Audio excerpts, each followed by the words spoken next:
Hi everyone, welcome back to the channel Simplified Education. So today is day 2 of our 5 days challenge. तो आज हम करने वाले हैं जेनेटिक्स एंड एवोल्यूशन. जेनेटिक्स के दो chapters that is principles of inheritance and variations and molecular basis of inheritance and evolution.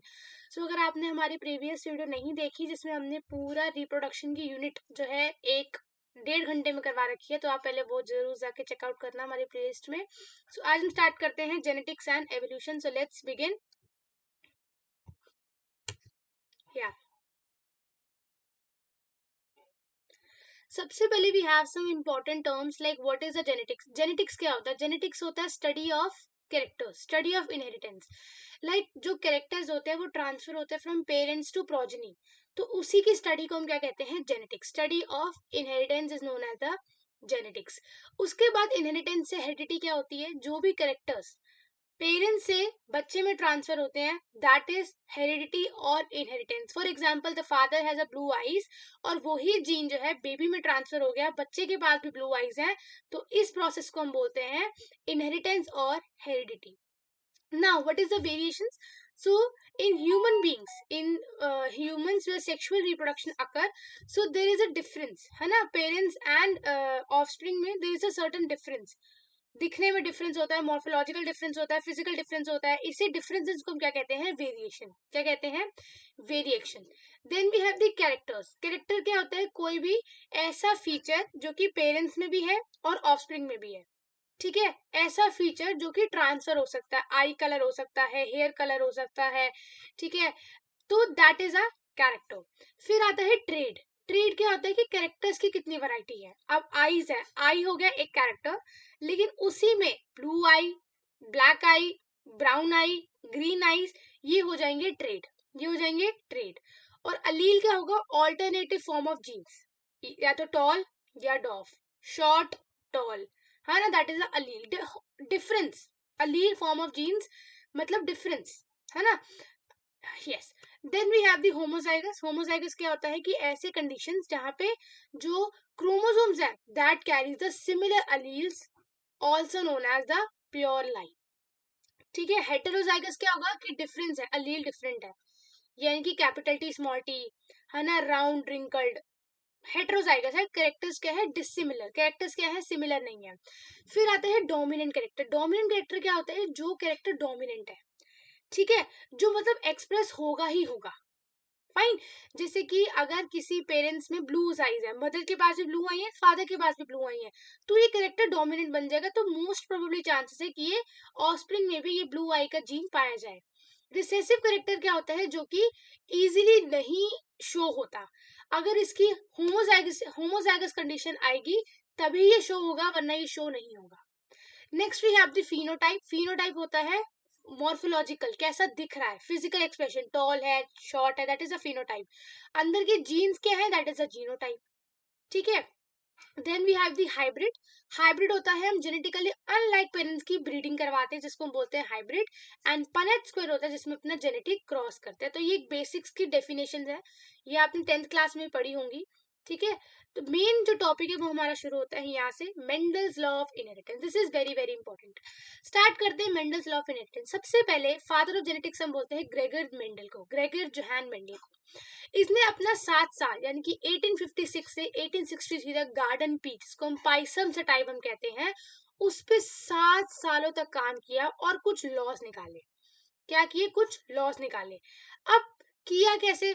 किया क्या उसने? क्या किया? पहले दो प्लांट्स पी के सिलेक्ट कर लिए. ठीक है, दो प्लांट पीस के सिलेक्ट कर लिए. फिर वही किया क्या? इमैस्कुलेशन की, बैगिंग, रीबैगिंग, जो हमने आर्टिफिशियल हाइब्रिडाइजेशन पढ़ी थी चैप्टर नंबर 2 में, वही सिमिलर किया. पहले सिलेक्शंस की प्लांट्स की कि कौन कौन से प्लांट्स में ब्रीडिंग करवानी है. फिर इमैस्कुलेशन किया, यानी कि एंथर को रिमूव कर दिया, सिर्फ फीमेल पार्ट को रहने दिया.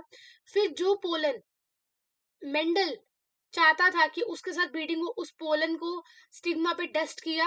एंड उसके बाद जर्मिनेशन और पॉलिनेशन, फर्टिलाइजेशन होने के लिए टाइम दे दिया. अब मेंडल ने पी प्लांट को ही क्यों चूज किया, ये भी एग्जाम में आता है. तो सबसे पहले ना, पी प्लांट जो है ना, इसका बहुत शॉर्ट लाइफ स्पैन है, इजीली ग्रो हो जाता है, बहुत शॉर्ट लाइफ स्पैन है, और इसके कैरेक्टर्स बिल्कुल कॉन्ट्रास्टिंग है. लाइक देख के पता लग जाएगा कि टॉल है या शॉर्ट है, कोई मीडियम हाइट का नहीं है. येलो है या फिर ग्रीन है, कोई बीच का नहीं है। तो इसलिए कंट्रास्टिंग कैरेक्टर्स के लिए मेंडल ने पी प्लांट को सिलेक्ट किया। अब यहाँ पे ना कुछ 7 कैरेक्टरिस्टिक जो है किसने लिए, मेंडल ने लिए, ठीक है।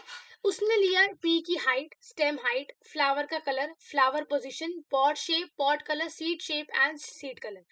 इसमें से डोमिनेंट थे ये वाले और रिसेसिव थे ये वाले। अब डोमिनेंट कैसे याद करोगे, ग्रेविटी, ग्रेविटी से याद कर सकते हो, जी से ग्रीन, आर से राउंड, ए से एक्सियल, वी से वायलेट, आई से इन्फ्लेटेड, टी से टॉल एंड वाई से येलो। तो ग्रेविटी से आप अपने सारे डोमिनेंस कैरेक्टर्स को क्या कर सकते हो, याद कर सकते हो। डोमिनेंट कैरेक्टर का क्या मतलब है कि ये हर प्रोजेनी में दिखेगा, ये हर प्रोजेनी में दिखेगा। तो ये 7 कैरेक्टर्स के साथ मेंडल ने अपने एक्सपेरिमेंट शुरू कर दिए। पहला उसने किया mono hybrid cross. Mono hybrid cross मतलब सिर्फ एक कैरेक्टर लिया, स्टेम हाइट, क्या लिया, स्टेम हाइट, सिर्फ एक जीन लिया, हाइट को कंसिडर किया, बस और कुछ भी नहीं किया। सबसे पहले मंडल ने क्या किया, मोनो हाइब्रिड क्रॉस किया, यानी कि दो प्लांट्स जो थे जिसमें क्या डिफरेंस थी, हाई डिफरेंस था, एक बहुत शॉर्ट था, एक बहुत टॉल था, ठीक है। उन दोनों को क्या करा दिया, क्रॉसिंग करा दी। क्या करा दी, क्रॉसिंग करा दी। ये देखो, ये है capital T, this is your tall plant and this is small T, this is your डॉफ plant. तो कैपिटल टी का गैमेट क्या बनेगा, कैपिटल टी, और स्मॉल टी का गैमेट क्या बनेगा, स्मॉल टी, ठीक है। जब कैपिटल टी ने ब्रीड किया तो बना कैपिटल टी स्मॉल टी। क्या बना, कैपिटल टी स्मॉल टी। अब इसमें कैपिटल टी भी है और स्मॉल टी भी है। कैपिटल टी मतलब इसमें टॉल वाला कैरेक्टर भी है और स्मॉल टी मतलब इसमें डॉफ वाला यानी शॉर्ट हाइट वाला कैरेक्टर भी है। लेकिन जब हमने क्या देखे कि जितने भी ऑफस्प्रिंग बने सब टॉल है, सारे के सारे टॉल है, एक भी शॉर्ट नहीं है, ऑल टॉल। तो मेंडल ने सोचा यार ये ऑल टॉल कैसे आ गया, इसमें तो मैंने ड्रॉफ प्लांट भी लिया था होमोजाइगस, तो उसके कैरेक्टरिस्टिक्स शो क्यों नहीं हो रहे, क्यों शो नहीं हो रहे, दिक्कत क्या है। फिर उसने कहा कि चलो ठीक है, जो मेरे पास कैपिटल टी स्मॉल टी आया ना, मैं इन दोनों की दोबारा सेल्फिंग करा देता हूँ, capital T small T, capital T small T. इसके गैमीट बने capital T small T, capital T small T. और जब फाइनल रिजल्ट आया तो क्या दिखा कि 3 प्लांट टॉल हैं और एक प्लांट डॉफ है। अब उसने सोचा कि पहले क्यों सारे टॉल आए थे, क्योंकि डॉफ वाला कैरेक्टर तो पहले भी था, F1 जनरेशन में भी था, तो ये F1 जनरेशन में क्यों नहीं दिखा, F2 जनरेशन में क्यों दिख गया ड्रॉफ वाला, उस क्यों, क्योंकि उसने क्या देखा कि पहले वहां पे डोमिनेंट वाला आ गया था, तो डोमिनेंट वाले ने ना रिसेसिव वाले को एक्सप्रेस नहीं होने दिया। डोमिनेंट वाले ने कहा मैं एक्सप्रेस होऊंगा, तू एक्सप्रेस नहीं होगा। लेकिन जब F2 जनरेशन आई तो जो डॉफ था ना वो कैप स्मॉल टी की फॉर्म में था, तो कोई कैपिटल टी था ही नहीं, मतलब कोई टॉल वाला जीन इसमें था ही नहीं, तभी वो अपने आप को शो कर पाया, समझे। तो इसकी फिनोटिपिक रेशियो है, मतलब अगर हम देखने जाए तो हमें 3 टॉल प्लांट मिले और एक डॉफ प्लांट मिला, तो फिनोटिपिक रेशियो होगी इसकी 3:1। जीनोटिपिक रेशियो मतलब, जीनोटिपिक का क्या मतलब होता है, देखो एक तो इससे मिला, देखो ये वाला तो हमेशा टॉल ही रहेगा, अगर हम बात करें कैपिटल टी की, तो ये तो टॉल ही है ना, इसमें तो कोई शक की बात नहीं है। फिर आया कैपिटल टी स्मॉल टी, अब देखो ये भी टॉल है, पर इसमें तो शॉर्ट वाला टी भी है, लेकिन ये एक्सप्रेस नहीं हो पा रहा। क्यों एक्सप्रेस नहीं हो पा रहा है, क्योंकि ये डोमिनेंट वाला ना इसको एक्सप्रेस नहीं होने दे रहा, इसको दबा के रख रहा है, कह रहा है कि मैं एक्सप्रेस होऊंगा, तू एक्सप्रेस नहीं होगा, ठीक है। और जब रिसेसिव वाले को मौका मिला स्मॉल टी का, तब जाके वो एक्सप्रेस हुआ, क्योंकि यहाँ कोई डोमिनेट करने वाला नहीं है ना, इसको कोई कैपिटल टी है ही नहीं, तब जाके एक्सप्रेस हुआ। तो मेंडल के जनरेशन में इसको क्या मिले, 3 टॉल मिले और एक डॉफ मिला। जो 3 टॉल मिले उसमें से एक था ये, यानी कि ये क्या, होमोजाइगस टॉल, और 2 मिले हेटेरोजाइगस टॉल। इसीलिए इसकी जो जीनोटिपिक रेशियो है दैट इज 1:2:1। 1 आया कैपिटल टी, 2 आया कैपिटल टी स्मॉल टी, एक आया स्मॉल टी, ठीक है। इसी के बेसिस पर जो है मेंडल ने दिया अपना फर्स्ट लॉ ऑफ इनहेरिटेंस, जिसमें उसने क्या कहा, मेंडल ने फर्स्ट लॉ में अपने यही कहा कि एक कैरेक्टर्स के 2 फैक्टर्स होते हैं, क्या होते हैं, 2 फैक्टर्स होते हैं, जिसमें से एक होगा डोमिनेंट और एक होगा रिसेसिव। जो डोमिनेंट वाला होगा वो हर एक प्रोजेनी में आपको दिखेगा, और जो रिसेसिव वाला होगा वो नहीं दिख पाएगा। वो क्यों नहीं दिख पाएगा, क्योंकि डोमिनेंट वाला उसको दिखने ही नहीं देगा। ये देखो, ये इसका पहला लॉ क्या कहता है Characters are controlled by discrete unit called factors. Factors कौन से थे? Capital T small T. Factor अगर इन पेयर पेयर में थे capital T small T small T small T. In a dissimilar pair of factor एक member जो होगा ना वो दूसरे को डोमिनेट करेगा. कौन डोमिनेट करेगा? डोमिनेंट वाला रिसेसिव को डोमिनेट करेगा और उसको क्या नहीं होने देगा? उसको एक्सप्रेस ही नहीं होने देगा. तो रिसेसिव वाला सिर्फ तभी एक्सप्रेस होगा जब डोमिनेंट वाला नहीं है ना. यानी कि स्मॉल टी में भी रिसेसिव वाला दिखेगा. बाकी अगर कैपिटल टी कहीं पर भी दिख गया स्मॉल टी के साथ तो वो स्मॉल टी को एक्सप्रेस ही नहीं होने देगा. तो ये है Mendel first law of inheritance. क्या है? Mendel first law of inheritance. ठीक है. यस. अब इसी में ना दो चीजें आती हैं. ये देखो, ये हमने देख लिया. ठीक है, ये हमने देख लिया. अब इसी में आता है एक बैक क्रॉस आता है और एक टेस्ट क्रॉस आता है. बैक क्रॉस क्या कहता है? बैक क्रॉस कहता है कि जो पेरेंट्स है ना उनके साथ क्रॉस करवाना है. बैक क्रॉस में क्या होता है? हम क्रॉसिंग कराते हैं पेरेंट्स के साथ ही, है ना. किसके साथ कराते हैं? पेरेंट्स के साथ हम क्रॉस करवाते हैं. और टेस्ट क्रॉस में हम क्या कहते हैं? रिसेसिव पेरेंट के साथ हम टेस्ट क्रॉस करवाते हैं. ठीक है, बस इसमें इतना याद रख लो. अब ना मेंडल ने तो ये बोल दिया कि ठीक है, मेंडल ने ये बोल दिया कि दो चीजें हैं, यानी कि दो है, एक डोमिनेंट है एक रिसेसिव है. जो डोमिनेंट वाला है वो रिसेसिव को नहीं एक्सप्रेस होने देगा. पर ये है क्यों एक डोमिनेंट है क्यों एक रिसेसिव है? वाई?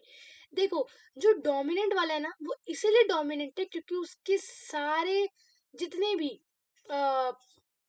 जीन्स है वो एकदम फंक्शनल है, वो अच्छे से काम कर रहे हैं. पर जो रिसेसिव वाला है ना वो इसलिए डोमिनेंट नहीं है, वो इसलिए रिसेसिव बन गया क्योंकि या तो उसका एंजाइम काम नहीं कर रहा, या तो उसका एंजाइम है ही नहीं, या तो नॉन फंक्शनल है. ये तीन है क्यों डोमिनेंट वाला डोमिनेंट है और क्यों रिसेसिव वाला रिसेसिव. अब मेंडल ने जो अपना लॉ दिया ना उसके को दो तरीके के एक्सेप्शन आ गए. मेंडल ने क्या बोला? मेंडल ने बोल दिया था भाई कि दो अगर दो कैरेक्टर्स हैं तो एक डोमिनेट करेगा एक रिसेसिव करेगा. लेकिन यहाँ पर आ गया इनकम्प्लीट डोमिनेंस का एक एक्सेप्शन. इनकम्प्लीट डोमिनेंस ये बोलने लग गए, इनकम्प्लीट डोमिनेंस ने ये कहा कि भाई ऐसा नहीं होता. ऐसा नहीं होता कि हमेशा डोमिनेंट वाला ही जो है डोमिनेट करेगा. इनकम्प्लीट डोमिनेंस ने ये कहा कि कोई डोमिनेट नहीं करेगा. इनकम्प्लीट डोमिनेंस का मतलब ही है कि कोई डोमिनेट नहीं कर रहा. इसमें इन्होंने एक प्लांट लिया जिसको हम कहते हैं Snapdragon. This is very very important. ये 5 नंबर का आया था एग्जाम में. इसमें क्या किया? इसमें उन्होंने लिया आर आर और small R small R. Capital R किसको रिप्रेजेंट कर? रेड फ्लावर को. स्मॉल आर किसको रिप्रेजेंट कर रहा है? व्हाइट फ्लावर को. इसको थोड़ा जूम कर दें. यस, ये देखो.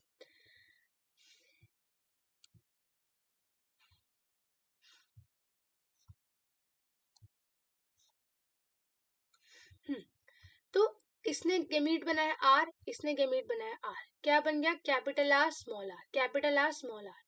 अब वैसे तो जब ये कैपिटल आर स्मॉल आर बना तो हमारे हिसाब से क्या होना चाहिए था? हमारे हिसाब से ये जो लाल वाला है ये डोमिनेट करना चाहिए था और व्हाइट वाले को रिसेसिव होना चाहिए था. तो इसकी जो प्रोजनी थी अकॉर्डिंग टू मेंडल क्या आनी चाहिए थी? रेड आनी चाहिए थी. क्यों? क्योंकि रेड क्या था? डोमिनेंट था. पर आई कौन सी? पिंक. ये क्या हो गया? ये तो मिक्सचर हो गया दोनों का. क्या हो गया? ये तो मिक्सचर हो गया. मेंडल कंफ्यूज हो गया, कह रहा भाई ये क्या हो गया? ये तो मैंने कभी सोचा ही नहीं था, मेरे को लगा लाल आएगा.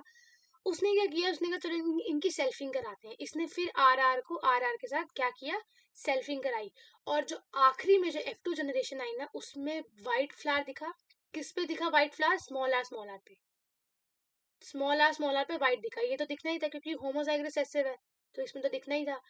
इस पे लाल दिखा, इस पे तो लाल दिखना ही था, है ना, क्योंकि होमोजाइगस डोमिनेंट है तो इसमें तो लाल ही आएगा. पर जब उन्होंने कैपिटल कैपिटल आर को स्मॉल आर के साथ देखा तो ना रेड आया ना वाइट आया. यहाँ पे एक अलग ही प्रोजनी बनी पिंक. पहले भी ये था, अभी भी यही है, पिंक आ गया. तो उन्होंने क्या देखा? उन्होंने कहा भाई यहाँ पे कोई डोमिनेट नहीं कर रहा. यहाँ पे दोनों में से कोई भी डोमिनेट नहीं कर रहा. दोनों ही कह रहे हैं कि एक काम करते हैं, ना तू डोमिनेट ना मैं डोमिनेंट, दोनों मिल जाते हैं. इसीलिए आनी चाहिए थी इसकी रेशियो 3:1. आई कितनी? 1:2:1 एंड 1:2:1. इसकी जीनोटिपिक रेशियो एंड इसकी फिनोटिपिक रेशियो दोनों की दोनों सिमिलर है। इसका मतलब क्या कि R was not completely dominant and R was not completely recessive। ना R completely recessive था, ना R completely dominant था, इसीलिए इसको बोलते हैं इनकम्प्लीट डोमिनेंस, जो कि किस में दिखता है आपके स्नैपड्रैगन में। किस में दिखता है आपके स्नैपड्रैगन में। फाइन। फिर हमारा आया सेकंड एक्सेप्शन। एक एक्सेप्शन हमने देखी जिसमें क्या था कि दोनों में से कोई डोमिनेट नहीं कर रहा, और अगर दोनों ही डोमिनेट करने लग जाए तो वो कंडीशन को हम बोलते हैं कोडोमिनेंस, जहां पे छोटा वाला कह रहा है मैं किसी से कम नहीं हूं, तू मेरे को दबा नहीं सकता, अगर तू डोमिनेंट है तो मैं भी डोमिनेंट हूँ। ठीक है, तो इस कंडीशन को हम क्या कहते हैं कोडोमिनेंस। ये कहाँ पाई जाती है? ये हमारे human blood group ABO blood group, ABO blood group हमारे ह्यूमन बॉडी में पाई जाती है। अब ह्यूमन बॉडी में क्या है? ब्लड ग्रुप्स है ना, अलील है, IA IB। अब देखो यहाँ पे क्या है, इसको ना मैं ऐसे समझाती हूँ, रुको वेट।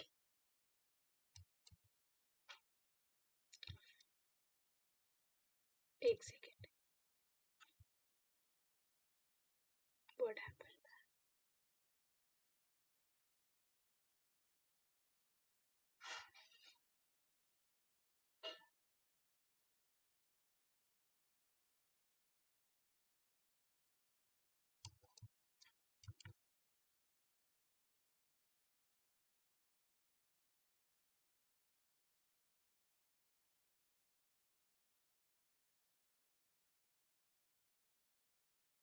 या यहाँ देखते हैं खाली पेज पे। सबसे पहले ह्यूमन बॉडी में ना 3 तरीके के जीन होते हैं। एक होते हैं IA ब्लड ग्रुप में, एक होता है IA, ठीक है, एक होता है IB, एक होता है हमारा IO, जिसमें मतलब कोई जीन नहीं है, 0 मान लो इसको। ठीक है, इसीलिए ह्यूमन ब्लड ग्रुप जो है एक मल्टीपल एलिलिज्म का जो है एग्जाम्पल है।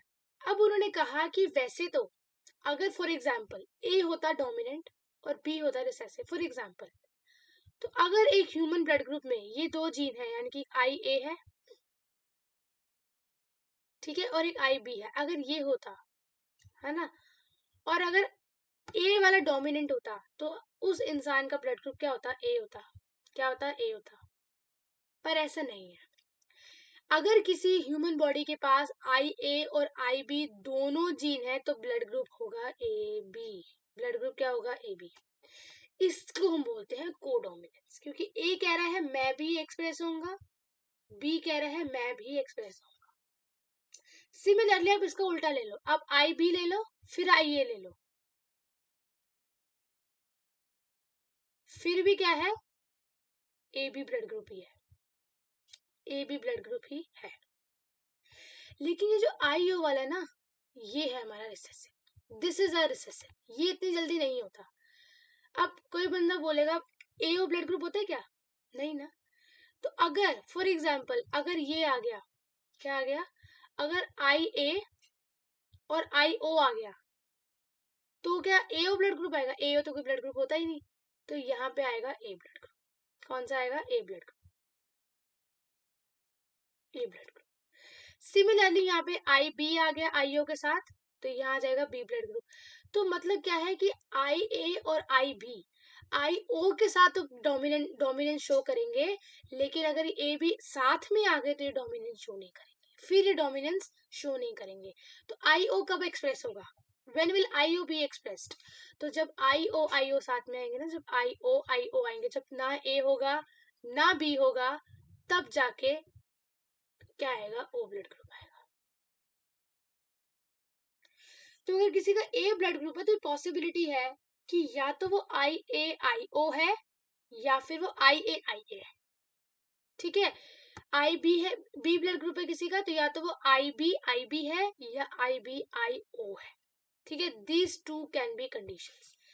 तो ये देख लिया कि ब्लू साथ में ब्लड ग्रुप जो है, अगर A भी साथ में आ गया, ऐसा नहीं है कि A डोमिनेट करेगा या B डोमिनेट करेगा, दोनों ही आपस में एक्सप्रेस होंगे, दोनों एक्सप्रेस होंगे, इसीलिए हम इसको बोलते हैं कोडोमिनेंस। क्या बोलते हैं इसको हम? कोडोमिनेंस। सी, पेरेंट्स से आया IA, पहले पेरेंट्स से IA आया, दूसरे पेरेंट्स से भी IA आया,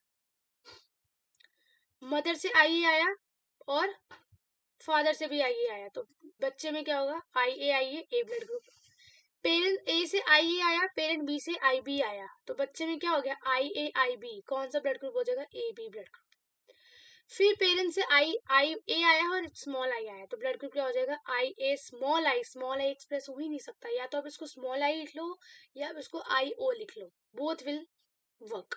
तो ये ए हो गया, तो ये टेबल है पूरी। अब एग्जाम में पूछ लेते हैं कि आई बी, बच्चे का ब्लड ग्रुप है बी, ठीक है, बच्चे का ब्लड ग्रुप है बी, तो कौन सी पॉसिबिलिटी हो सकती है, तो आप लिखोगे या तो आई बी है या आई बी आई ओ है। This can be to conditions, देख लो ये दो कंडीशन हो सकती है। तो when IA and IB are present together, they both express their own types of sugar. This is due to codominance. तो मेंडल के दो लॉ, एक लॉ मेंडल का जो पहला लॉ था वो तो ब्रेक हो गया इसने, क्योंकि उसने क्या कहा, उसने तो ये कहा था कि भाई एक ही डोमिनेंट होगा दूसरा रिसेसिव होगा, पर इनकम्प्लीट डोमिनेंस में तो हमने ये देख लिया कि दोनों में से कोई डोमिनेंट नहीं है, और को डोमिनेंस में हमने देख लिया कि दोनों ही डोमिनेंट है, ठीक है। सो ये दो एक्सेप्शंस होती हैं। उसके बाद क्या कह रहे हैं कि एबी और ब्लड ग्रुप मैंने बता दिया, it is a multiple allelism. ये मल्टीपल एलिलिज्म का क्या है, एग्जाम्पल है। वैसे तो 2 अलील्स ही पाए जाते हैं, अगर ह्यूमन बॉडी में 3 अलील पाए जाते हैं ब्लड ग्रुप के, इसीलिए हम इसको बोलते हैं मल्टीपल एलिलिज्म। पर एक ह्यूमन बॉडी में तो 2 ही अलील होंगे ना, पर पॉपुलेशन में 3 होंगे, टोटल 3 है, ह्यूमन बॉडी में 2 ही होते हैं, ठीक है। ये हमने देख लिया। अब हम देखते हैं मेंडल लॉ ऑफ सेग्रीगेशन। क्या देखेंगे, लॉ ऑफ सेग्रीगेशन। ये हमने देख लिया फर्स्ट लॉ ऑफ डोमिनेंस। क्या कहा था, समझ आ गया पूरा कि एक कैरेक्टर जो है डोमिनेंट होगा, दूसरा रिसेसिव होगा, जो डोमिनेंट होगा वो रिसेसिव को कंट्रोल करेगा।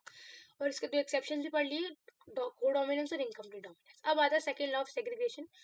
ये लॉ की ना कोई एक्सेप्शन नहीं है, ये लॉ रिवर्सल लॉ है। और ये क्या कहता है कि during gamete formation the factors allele of a character pair present in a parent segregate from each other such that a gamete receive only one of the two factors। मतलब क्या, अगर ह्यूमन बॉडी में female, कहते हैं ना कि female या x देती है, फीमेल तो एक्स ही देती है, बट मेल डिसाइड करता है कि बेबी बॉय होगा या गर्ल होगा, क्योंकि मेल क्या देता है, या तो एक्स देगा या वाई देगा, दोनों नहीं देगा। तो यही कह रहा है कि दोनों अलील में से सिर्फ एक ही आएंगे, ठीक है, दोनों अलील में से सिर्फ एक ही आएंगे।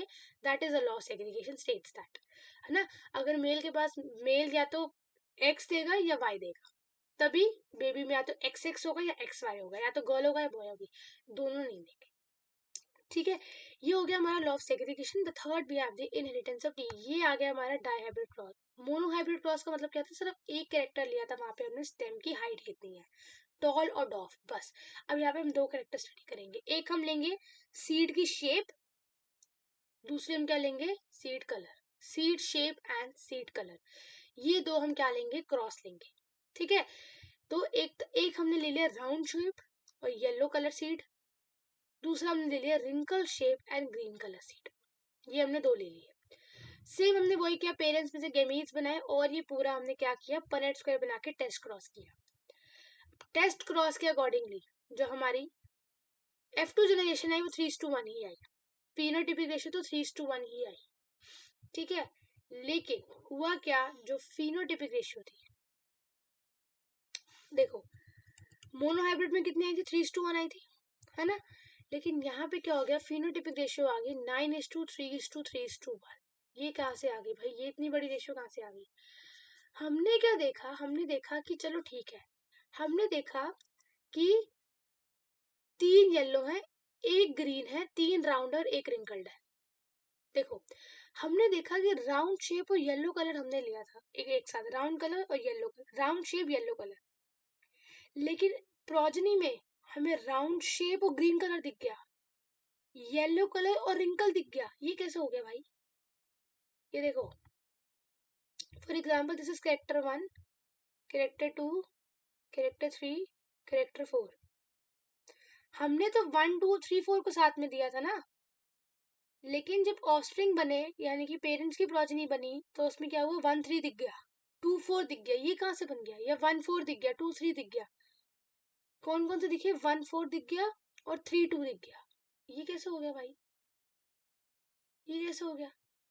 इसी के बेसिस पर मेंडल का थर्ड लॉ आया। मेंडल के थर्ड लॉ ने ये कहा कि कोई भी कैरेक्टर किसी पर डिपेंडेंट नहीं है, उनका जिसके साथ मन करेगा उसके साथ पेयर करेगा। हमारे अकॉर्डिंगली तो 1 2 का होना चाहिए था, 3 4 का पेयर बनना चाहिए था। 1 2 3 4 का तो पेयर बना, लेकिन 3 2 का पेयर भी बन गया और 1 4 का पेयर भी बन गया।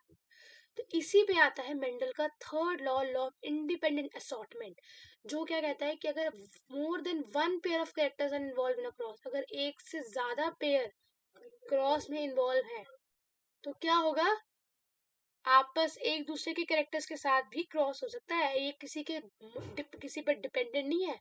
येलो राउंड पे डिपेंडेंट नहीं है कि तेरे साथ ही मेरा ऑफस्प्रिंग आएगा। No, it has an independently segregation.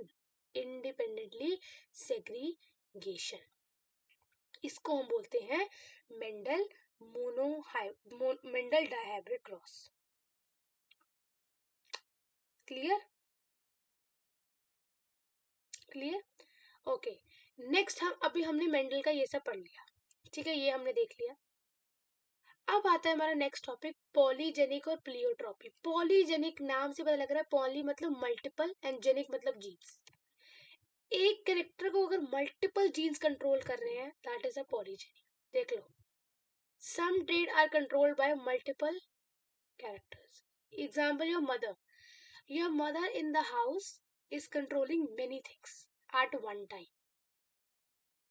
तो अगर एक ही कैरेक्टर है और उसको बहुत सारे जीन्स क्या कर रहे हैं, उसको बहुत सारे जीन्स कंट्रोल कर रहे हैं, तो वो हो जाएगा हमारा एग्जाम्पल पॉलीजेनिक इनहेरिटेंस का। इसका एग्जाम्पल क्या है, human skin colour and human height.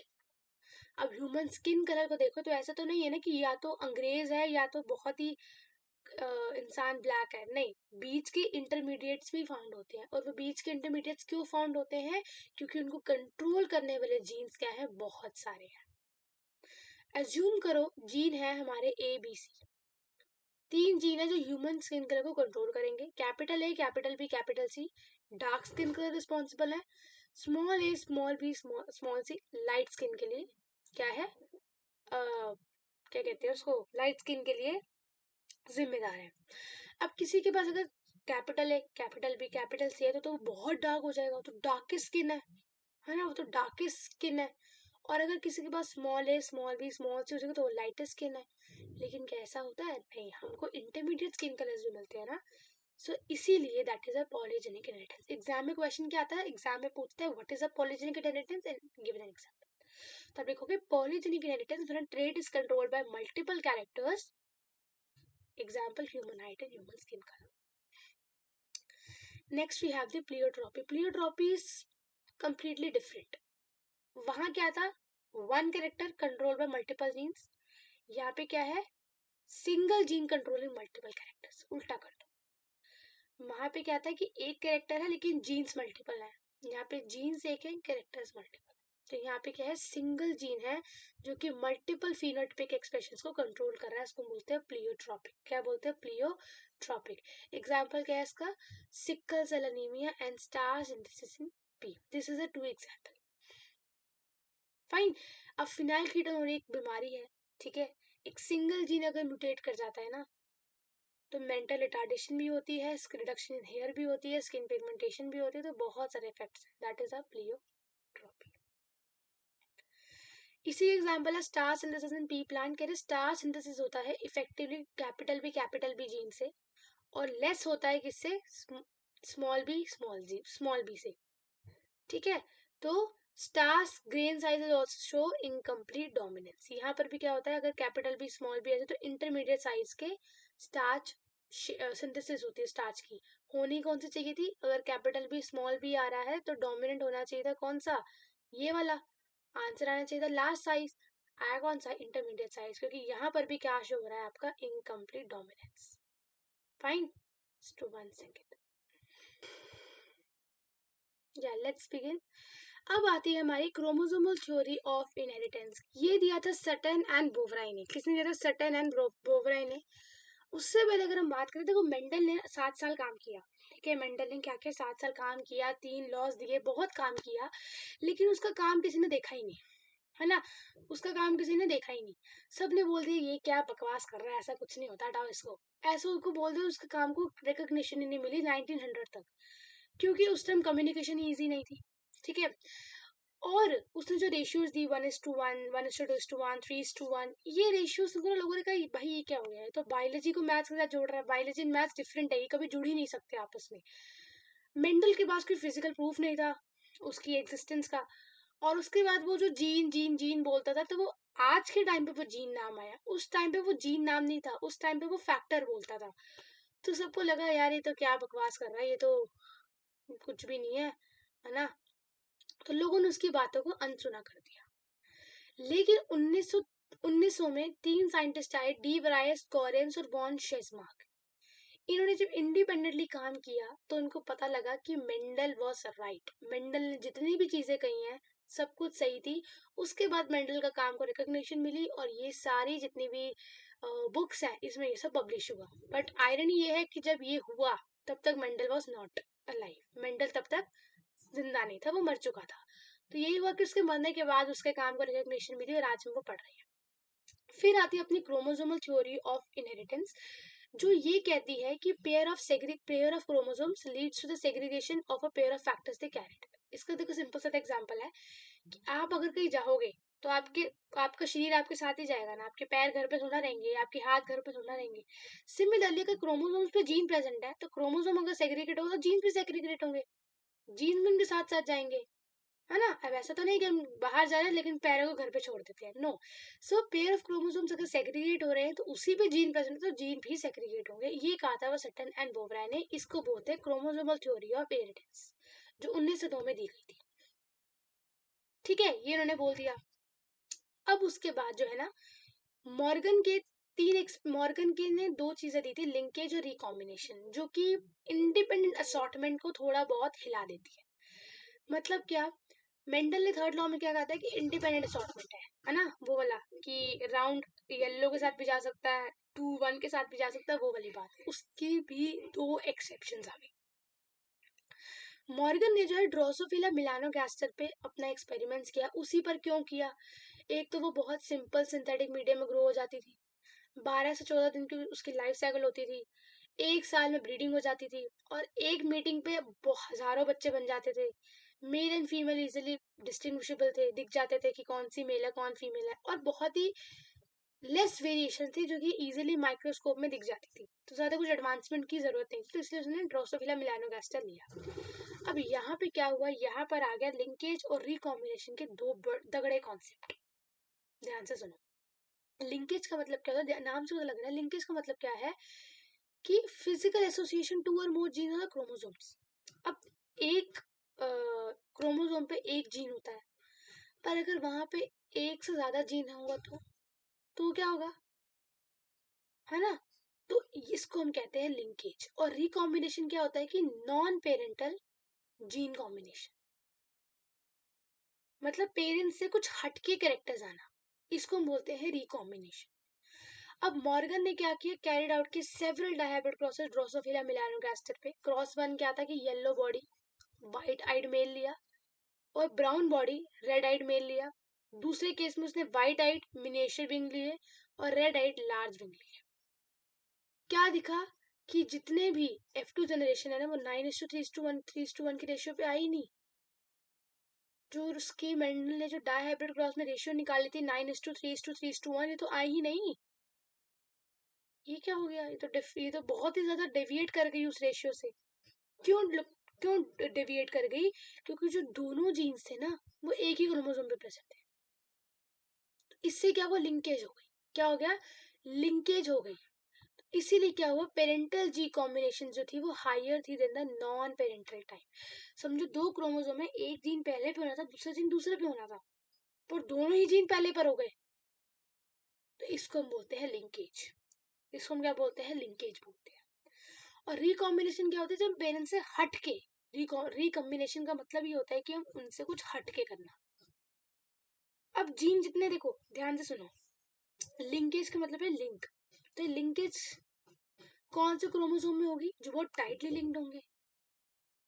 तो अगर टाइटली लिंक्ड है, लिंकेज ज्यादा है, तो समझो रिकॉम्बिनेशन कम है। लिंकेज और रिकॉम्बिनेशन दूसरे से इनवर्सली प्रोपोर्शनल है। टाइटली है तो लिंकेज ज्यादा, तो रिकॉम्बिनेशन कम। और अगर लूजली है तो लिंकेज कम है और रिकॉम्बिनेशन ज्यादा।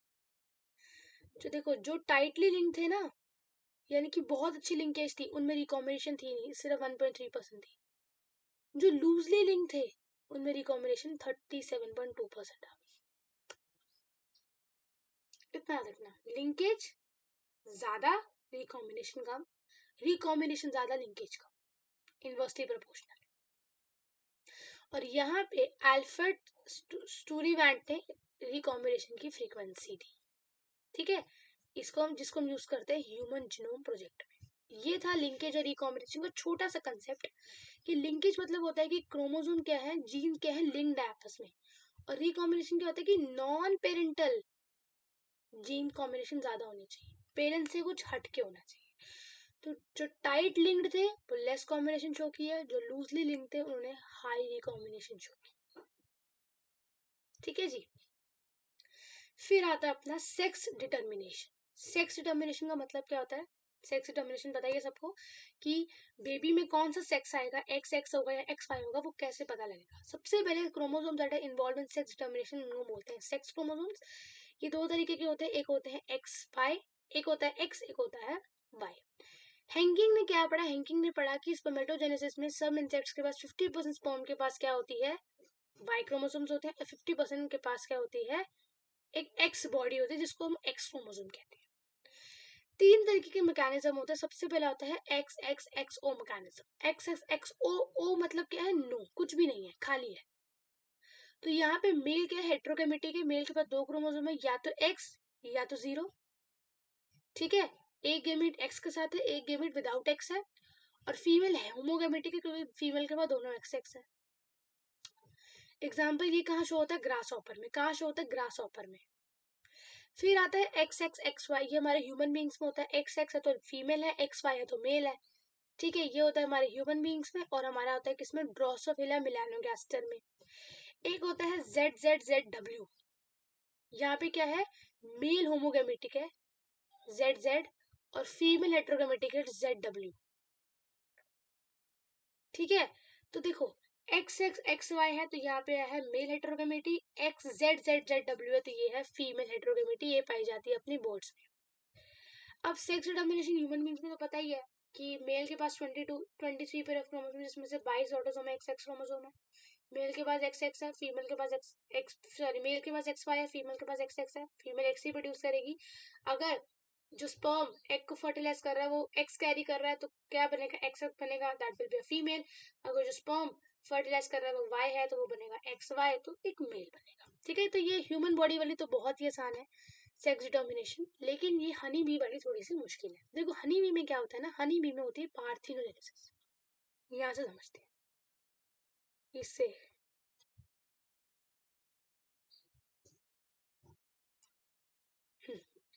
पेरेंट है फीमेल, फीमेल कौन है? Honey bee, honey bee female है।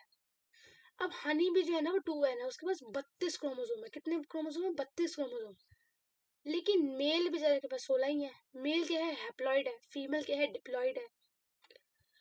जो डिप्लॉइड है वो करेगी मियोसिस और दो गैमीट बनाएगी, कौन से? एक 16 ये, एक 16 ये, दो क्रोमोसोम बनाएगी मियोसिस करके। और मेल के पास तो है ही नहीं भाई, मेल क्या है इसमें? रिडक्शनल डिवीजन करेगा, तो मेल कर लेता है इक्वेशनल डिवीजन और ये करता है माइटोसिस, तो इसके बन जाते हैं 16। डिफरेंस क्या है? फीमेल कर रही है मियोसिस, मेल कर रहा है माइटोसिस। देख, ध्यान से देखना। अब हुआ क्या? अगर तो यहाँ की फीमेल और यहाँ के मेल के गैमीट्स की हो जाए फर्टिलाइजेशन, तो 16 इंटू 16 क्या बनेगा? 32, फिर बन जाएगा फीमेल। लेकिन अगर फीमेल के गैमीट ने क्या कर लिया? पार्थिनोजेनेसिस कर लिया। पार्थिनोजेनेसिस क्या होता है कि बिना फर्टिलाइजेशन के डेवलपमेंट, तो क्या बन जाएगा? मेल बन जाएगा। क्या बन जाएगा? मेल बन जाएगा। Female diploid, male haploid. Female meiosis करके क्या बनाएगी? गैमीट्स बनाएगी। मेल माइटोसिस करके गैमीट। फीमेल का गैमीट मेल का गैमीट ने फ्यूजन कर लिया, तो फीमेल, अगर फीमेल के गैमीट ने पार्थिनोजेनेसिस कर लिया, यानी कि विदाउट फर्टिलाइजेशन डेवलपमेंट कर लिया, वो हो जाएगा हमारा मेल। वो क्या हो जाएगा? हमारा मेल। और मेल को हम क्या बोलते हैं? ड्रोन। क्या बोलते हैं? ड्रोन बोलते हैं। और फीमेल क्या होती है? अपनी क्वीन होती है, इसमें क्वीन होती है, ठीक है। अब हमारा आता है last topic, that is mutation and genetic recombination. This is very very important. Mutation and genetic recombination. Mutation का मतलब क्या होता है? डीएनए सीक्वेंस जैसे चल रहा है ना, उसमें कुछ म्यूटेशन हो जाए, है ना. मतलब बनना चाहिए था एडेनिन ग्वानिन थायमिन, बन गया एडेनिन ग्वानिन यूरेसिल, अलग ही म्यूटेशन हो गई. तो डीएनए में जब सीक्वेंस में थोड़ी सी भी गलती हो जाए तो हम उसको बोलते हैं म्यूटेशन. और डीएनए में हल्की सी भी गलती मतलब जिंदगी भर के लिए दुख. दो तरीके की होती है. एक होती है पॉइंट म्यूटेशन. नाम से पता लग रहा है कि पॉइंट म्यूटेट हो गया, यानी कि एक single base pair of DNA mutate हो गया. एग्जाम्पल होता है सिकल सेल एनीमिया भी पढ़ते हैं. फिर होती है फ्रेम शिफ्ट म्यूटेशन, मतलब पूरा का पूरा या तो डीएनए का एक सेट, एक सीक्वेंस या तो डिलीट हो गया या एक नया इंसर्ट हो गया. That is a frame shift mutation. इसीलिए, और ये होता कैसे है, म्यूटेशन होती कैसे? एक तो होगा कि जेनेटिकली म्यूटेशन, जेनेटिकली चलती आ रही कोई बीमारी है ना, तो वो हो गया. एक होती है कि फिजिकल भी होती है, जैसे यूवी रेडिएशन के अगर हम बहुत पास हैं, अल्फा बीटा गामा, एक्सरेज हम बहुत करा रहे हैं, मस्टर्ड गैस, फिनॉल, फॉर्मेलिन, अगर इन सब से बहुत ज्यादा कांटेक्ट में है तो मोस्ट पॉसिबल है कि हमारी म्यूटेशन हो सकती है. ठीक है, इसलिए कहते हैं ना कि फ्रीक्वेंटली एक्सरेज नहीं करवाने चाहिए, क्योंकि एक्सरे की रेज इज वेरी हार्मफुल, वो हमारे डीएनए म्यूटेट कर सकती है. Next topic we have the pedigree analysis. Pedigree analysis का एक अलग से मैं जो है इस पे वीडियो बना दूंगी, क्योंकि थोड़ा डिटेल में करना होता है ये. पेडिग्री एनालिसिस होती क्या है कि हमने सदियों सदियों तक देखना कि कोई बीमारी तो नहीं जल्दी आ रही है, तो एक ऐसा ट्रेड, जेनेटिक ट्रेड, किसमें देखना है? सेवरल जनरेशंस में देखना है, उसको हम बोलते हैं पेडिग्री एनालिसिस. ठीक है, इसको हम फैमिली ट्री भी बोलते हैं. और इसी से पता लग जाता है, जैसे फॉर एग्जांपल एक कपल गया है ना, उसने बोला कि हमारे बच्चे को ये बीमारी है जेनेटिकली, तो वो पूरा चार्ट बनाएगा, उनके लड़की के माँ बाप को रखेगा, लड़के के माँ बाप को रखेगा, फिर उनके दादा दादा, फिर उनके परदादा परदादा, किसी को कोई बीमारी तो नहीं थी, कि बीमारी आई कहाँ से है. ठीक है, तो ये मैं नेक्स्ट अलग से एक वीडियो में करा दूंगी पेडिग्री एनालिसिस. अब हम बात करते हैं जेनेटिक डिसऑर्डर्स की. जेनेटिक डिसऑर्डर्स मतलब वो बीमारियां जो किससे हो रही है? म्यूटेशन से हो रही है. म्यूटेशन से दो तरीके की होती है, मेंडेलियन और क्रोमोसोमल. मेंडेलियन का मतलब क्या होता है? मेंडेलियन का मतलब म्यूटेशन हो गई. क्या हो गई? म्यूटेशन हो गई ना, सिंगल जीन म्यूटेशन हो गई. ठीक है, एग्जाम्पल देखो, एग्जाम्पल इसके बहुत सारे हैं, ये इसके सारे एग्जाम्पल्स हैं. ठीक है, चलो पहली बीमारी पढ़ते हैं.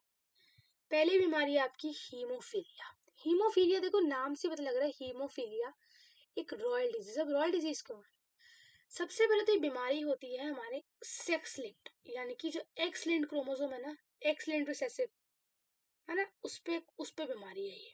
किस पे है? एक्स लिंक्ड रिसेसिव जीन है. यानी कि एक तो ये रिसेसिव है, एक तो ये क्या है? रिसेसिव है. और जिसके पास एक्स जीन होगा उसको ये बीमारी होगी.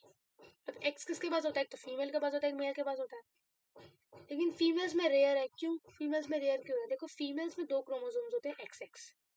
अगर एक्स ये वाला बीमारी वाला है पर वो रिसेसिव है, डोमिनेंट वाला उसको कवर कर लेगा. पर मेल्स में क्या है? एक ही एक्स है, और अगर वो एक एक्स भी रिसेसिव ये बीमारी वाला आ गया तो मेल को बीमारी होगी. अब इस बीमारी में होता क्या है? बीमारी में यही होता है कि अगर हाथ पे कट लग जाए तो खून नहीं रुकता, नॉन स्टॉप ब्लीडिंग लग जाती, खून रुकता ही नहीं है, क्लॉटिंग नहीं होती. सिंपल सीधी बात है ना. अब हाथ पे कट लग जाता है तो थोड़ी देर बाद क्या होता है? खून अपने आप बंद हो जाता है. पर जिनको ये बीमारी होती है उनका खून ही नहीं रुकता. ठीक है, उनका क्या होता है? खून ही नहीं रुकता. फीमेल में ये बीमारी बहुत रेयर है. क्यों रेयर है? मैंने बता ही दिया, क्योंकि फीमेल के पास दो क्रोमोसोम्स होते हैं. ये रिसेसिव वाला तो डोमिनेंट वाला संभाल लेगा. अगर फीमेल को होना है कैरियर, फीमेल को ये चाहिए, तो क्यों नहीं होती फीमेल की बीमारी? क्योंकि फीमेल को होने के लिए या तो उसकी मदर के पास भी होना चाहिए, फादर के पास भी होना चाहिए, है ना. इनकी दोनों एक्स एक्स पे बीमारी है.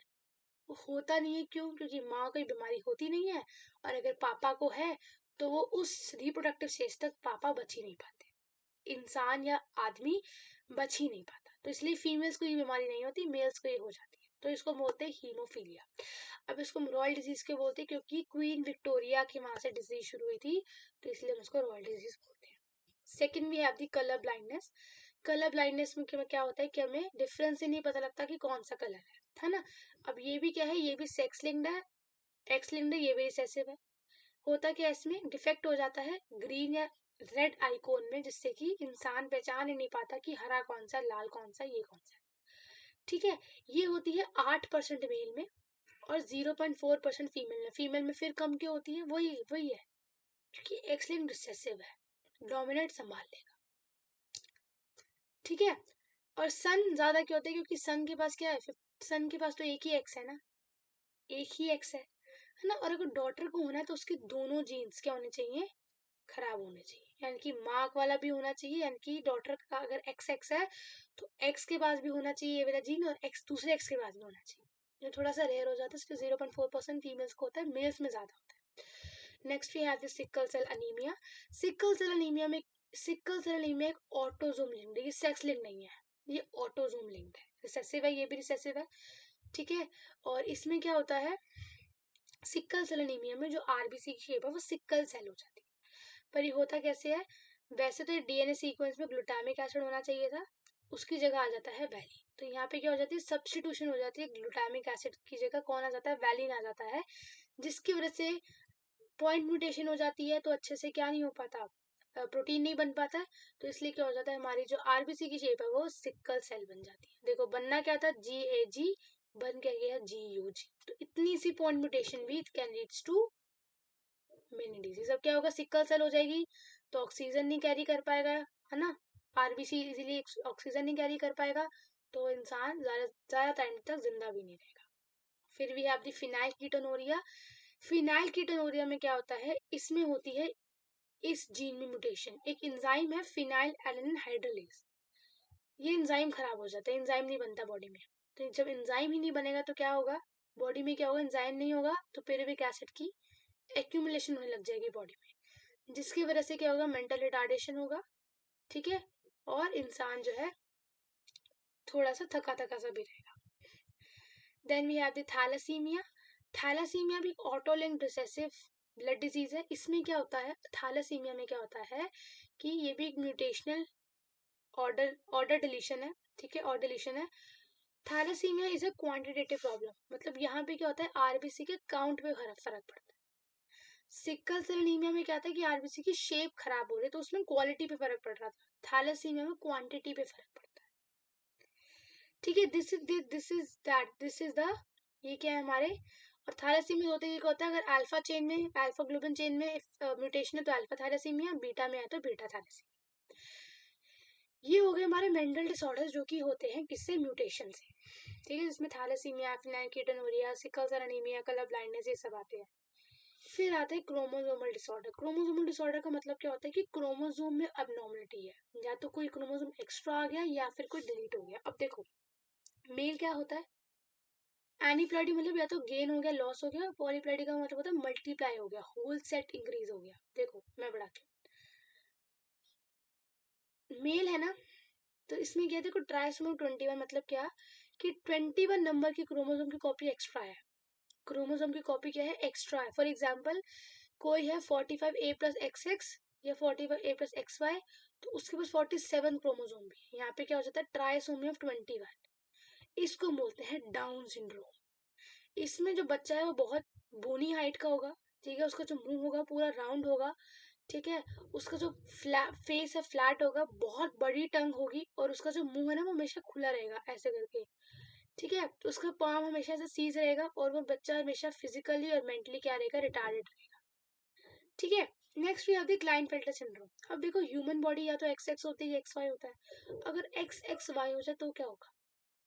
एक्स एक्स वाई, ना तो ये प्रॉपर मेल है ना ये प्रॉपर फीमेल है। तो देखो अगर एक्स एक्स है तो फीमेल कैरेक्टर्स तो होंगे ही होंगे, लेकिन वाई भी आ गए तो मेल कैरेक्टर्स भी होंगे। तो यहाँ पे क्या है? एक इंसान वैसे मेल है लेकिन फीमेल की तरह बनने लग जाएगा, यानी कि ब्रेस्ट की डेवलपमेंट होने लग जाएगी। इसको बोलते हैं गायनेकोमेस्टिया। थोड़ा फीमेल्स की तरह हाल चाल, उसके हाल डाल दिखने लग जाएंगे। ऐसा मेल क्या होगा? स्टेराइल होगा डेफिनेटली, या ना तो उसमें ओवरीज बनेगी ना उसमें वो बनेगा, मेंटली रिटार्डेड होगा। ठीक है, तो ये हो गया एक्स एक्स वाई, इसको बोलते हैं क्लाइनफेल्टर सिंड्रोम, क्लाइनफेल्टर। ठीक है, male with female characters. Last we have the Turner syndrome. Turner में क्या होता है? देखो या तो एक्स एक्स है या एक्स वाई है।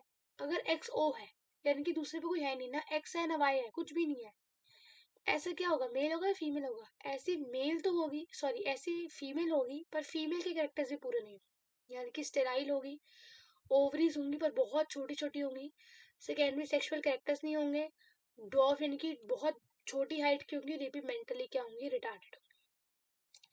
So we have completed our first chapter, that is principles of inheritance and variations. ये हमने कर लिया पूरा. Fine, let's move to the next chapter, that is molecular basis of inheritance. Yeah, so let's begin with the chapter number 2, that is molecular basis of inheritance. So I hope आपको पहला chapter समझ में आ गया होगा.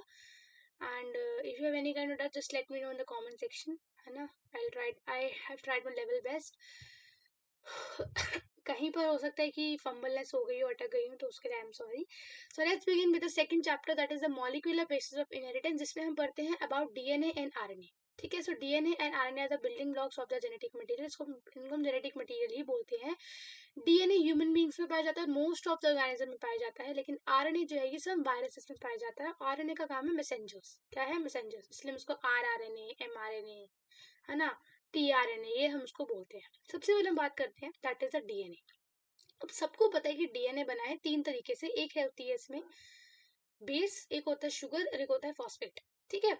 So DNA किससे बना है? Nucleotide के पॉलीमर से बना है. यानी कि एक न्यूक्लियोटाइड किससे बना है? शुगर, बेस और फॉस्फेट से. उसी के बहुत सारे पॉलीमर से क्या बना है? हमारा डीएनए बना है. क्या आता है? एक उसमें आती है नाइट्रोजनस बेस आता है. ठीक है. एक आती है उसमें पेंटोस शुगर आती है, और एक होता है उसमें फॉस्फेट ग्रुप. अब बेस होता है 2 तरीके का. एक होता है प्यूरिन, एक होता है पेरिमिडिन. एक होता है प्यूरिन, एक होता है पेरिमिडिन. प्यूरिन से नाम रखना एजी, एडेनिन एंड ग्वानिन, ये होते हैं अपने प्यूरिन, दैट इज एजी. पेरिमिडिन से रखना कट, पिरिमिडिन कट, CUT. तो cytosine, uracil and thymine, cut से याद रखना. अब जो यूरेसिल है ये पाया जाता है आरएनए में, और जो थाइमिन है वो पाया जाता है डीएनए में. ठीक है. कहीं पर भी टी दिखे तो समझो वो डीएनए का सीक्वेंस दिया हुआ है, कहीं पर भी यू दिखे तो समझो वो आरएनए का सीक्वेंस दिया हुआ है. Is that simple as that. Bond कौन सी है दोनों में? ग्लाइकोसिडिक लिंकेज है. शुगर और बेस में बॉन्ड कौन से? देखो शुगर, ग्लाइकोजन से देखो शुगर और बेस में ग्लाइकोसिडिक बॉन्ड होती है. ठीक है. तो नाइट्रोजनस बेस, शुगर और फॉस्फेट ग्रुप क्या बनाते हैं? आपस में न्यूक्लियोटाइड बनाते हैं. क्या बनाते हैं? न्यूक्लियोटाइड बनाते हैं. फाइन. और इसी की बहुत सारे पॉलीमर्स को क्या कहते हैं? पॉलीन्यूक्लियोटाइड. क्या कहते हैं? पॉलीन्यूक्लियोटाइड.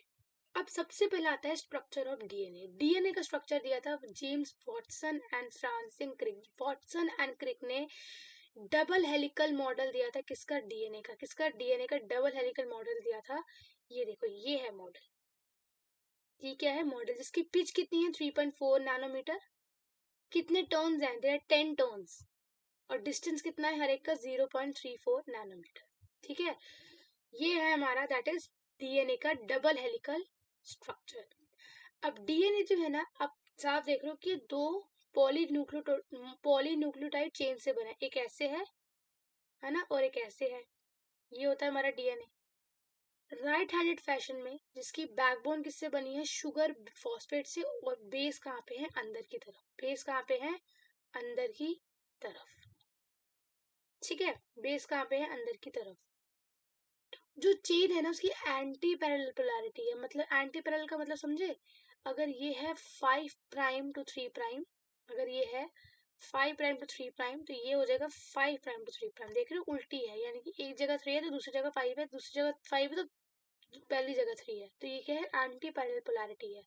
दो बॉन्ड्स पाई जाती हैं, हाइड्रोजन बॉन्ड. ठीक है. ए और जी, सॉरी ए और टी. ए और टी में होगी हमारी डबल बॉन्ड, और जी और सी में होगी हमारी ट्रिपल बॉन्ड. और आरएनए में ये टी की जगह क्या होगा? यू. टी की जगह क्या होगा? यू होगा. टी की जगह क्या होगा? यू होगा.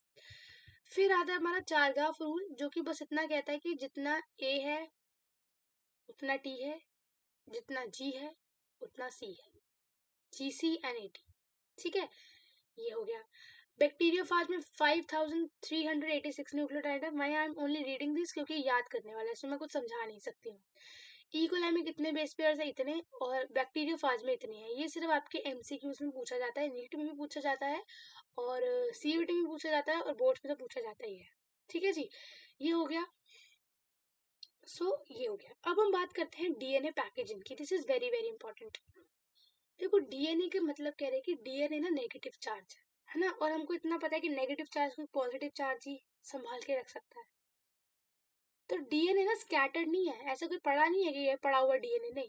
डीएनए नेगेटिव चार्ज है, तो उसको कोई पकड़ने के लिए कोई पॉजिटिव चार्ज प्रोटीन चाहिए। तो पॉजिटिव चार्ज प्रोटीन का नाम होता है आपका हिस्टोन प्रोटीन। कौन सा नाम होता है? हिस्टोन प्रोटीन, जो कि डीएनए को ऐसे पकड़ के रखता है। ये समझो डीएनए, ये समझो हिस्टोन प्रोटीन। आपस में इनके स्ट्रक्चर को हम क्या बोलते हैं? न्यूक्लियोइड। क्या बोलते हैं? Nucleoid and nucleosome, this is the structure, ये हमको बोलते हैं। ठीक है। इस हिस्टोन में सारे प्रोटीन होते हैं, दो छोड़कर, लाइसिन और आर्जिनिन। ये आपके सैंपल पेपर में आया था। लाइसिन और आर्जिनिन छोड़कर सारे अमीनो एसिड्स होते हैं हिस्टोन प्रोटीन में। 8 हिस्टोन होते हैं, तो क्या बनाएगा? हिस्टोन ऑक्टामर बनाएगा। नेगेटिव चार्ज जो डीएनए है वो क्या है? रैप्ड है अराउंड हिस्टोन प्रोटीन, जिसको बोलते हैं न्यूक्लियोसोम। क्या बोलते हैं? न्यूक्लियोसोम। अब न्यूक्लियोसोम ना किससे बना है? क्रोमेटिन। क्रोमेटिन क्या है? डीएनए। क्रोमेटिन क्या है? डीएनए। अब क्रोमेटिन होता है हमारा दो तरीके का, एक होता है हमारा यू क्रोमेटिन और एक होता है हमारा हेटेरोक्रोमेटिन। यू क्रोमेटिन मतलब ट्रू क्रोमेटिड। तो ट्रू क्रोमेटिड जो होगा वो क्या करेगा? ट्रांसक्रिप्शन करेगा। तो यू क्रोमेटिन क्या? It is transcriptionally active. और एल एल यानी कि लूजली पैक्ड और लाइट स्टेन। वहीं पर जो हेटेरोक्रोमेटिन है वो ट्रांसक्रिप्शनली इनएक्टिव है, स्टेन डार्क है और डेंसली पैक्ड है। और क्या है? डेंसली पैक्ड है। और हिस्टोन, समझिए धागा, मोती देखिए, मोतियां, मोती की माला देखिए, मैं दिखाती हूँ, एक मिनट होल्ड कर, wait, yes, see, so this is the mala, right. तो ये देखो जिसमें धागा होता है ना, ये समझ लो डीएनए है, और ये जो ऊपर मोती है ये हिस्टोन प्रोटीन है। इसीलिए हम इसको बोलते हैं बीड्स ऑन स्ट्रिंग। क्या बोलते हैं? बीड्स ऑन स्ट्रिंग, मतलब एक मोतियों की माला जिसमें धागा है डीएनए, मोती कौन है? हमारे हिस्टोन प्रोटीन। ये है मोटी मोटी बात जेनेटिक मटेरियल। इसमें से क्वेश्चंस कहाँ से आते हैं मैं वो बता देती हूँ। डिफरेंस बिटवीन यूक्रोमेटिन हेटेरोक्रोमेटिन पे क्वेश्चन आएगा, ये इन पे एमसीक्यू बनेंगे, ठीक है, स्ट्रक्चर ऑफ डीएनए पे। उसके अलावा जो अब टॉपिक, क्योंकि इसमें ना बहुत बेहतरीन टॉपिक्स हैं, ठीक है, जरूरी नहीं है कि इसमें से आए, बट अब जो टॉपिक है ना इसमें से तो पूरा आएगा। अब इस टॉपिक को मैं लूंगी कम से कम 15 मिनट समझाने के लिए, पूरा टॉपिक समझ लेंगे। Let's start. डीएनए की डिस्कवरी कहाँ से? डीएनए डिस्कवर कहाँ से हुआ? किसको कैसे पता लगा कि डीएनए जेनेटिक मटेरियल है? क्या डीएनए है, आरएनए है, प्रोटीन है? सबसे पहले आया हमारा ग्रिफिन। कौन आया? ग्रिफिन। ग्रिफिन ने क्या किया? एक स्ट्रेप्टोकोकस निमोनिया लिया। स्ट्रेप्टोकोकस निमोनिया वही है जो निमोनिया कॉज करता है, और उसने कुछ चूहे लिए। क्या लिए? चूहे। स्ट्रेप्टोकोकस निमोनिया ने ना, स्ट्रेप्टोकोकस निमोनिया के दो स्ट्रेन लिए, एक लिए आर स्ट्रेन और एक लिया एस स्ट्रेन। जो एस स्ट्रेन था ना उसको एस और आर के बोलते हैं। जो एस स्ट्रेन है उसको बोलते हैं स्मूथ स्ट्रेन, क्योंकि उसके पास कोई पॉलीसेकेराइड का म्यूकस कोट है, तो उस पर कोई एंटीबॉडी एक्ट नहीं करेगी। लेकिन जो रफ स्ट्रेन है ना उसके पास कोई म्यूकस का कोट नहीं है, तो उस पर एंटीबॉडी एक्ट करेगी। अब जिस पे एंटीबॉडी एक्ट करेगी वो तो निमोनिया कॉज नहीं कर पाएगा, लेकिन जिस पे एंटीबॉडी काम नहीं करेगी वो तो निमोनिया कॉज कर लेगा। तो इसने देखा कि जो एस स्ट्रेन है वो निमोनिया कॉज करेगा, वो बहुत खतरनाक वाला है स्ट्रेन। जो आर स्ट्रेन है वो निमोनिया कॉज नहीं करेगा, तो वो नॉर्मल है। अब उसने एक चूहा लिया, चूहे में क्या डाल दिया? एस स्ट्रेन डाल दिया। एस स्ट्रेन तो बहुत खतरनाक वाला था। चूहा का क्या हुआ? चूहा मर गया। चूहा क्या हुआ देखो, पहले में क्या हुआ? एस स्ट्रेन डाला माइस में, माइस डाई, चूहा मर गया। चलो ठीक है, तो मर गया, दूसरा चूहा लाया। दूसरा चूहा लाया, उसमें बोला चलो इसमें आर स्ट्रेन डाल के देखो, चूहा तो जिंदा है, मरा ही नहीं। तो इतना कंफर्म हो गया कि ठीक है हमारा आर स्ट्रेन भी काम कर रहा है और एस स्ट्रेन भी काम कर रहा है। तो दूसरे में हमने ये देख लिया।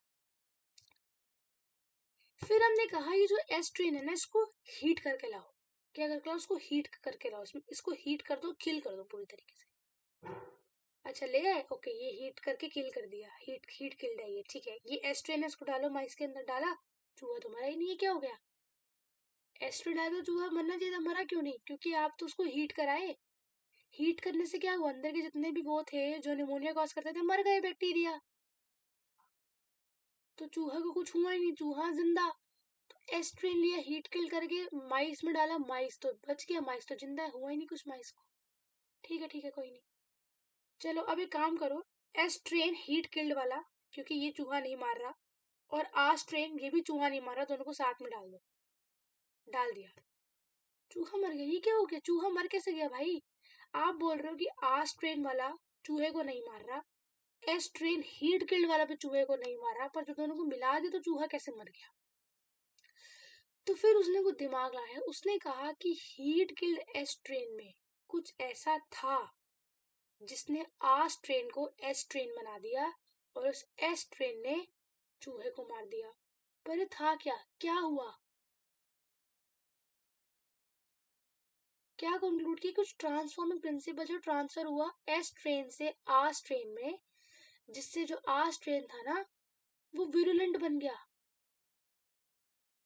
और निमोनिया कॉज कर दिया, चूहा मर गया। क्यों? क्योंकि लगता है एस ट्रेन ने ना कुछ जेनेटिक मटेरियल ट्रांसफर किया, किसको? आस ट्रेन को।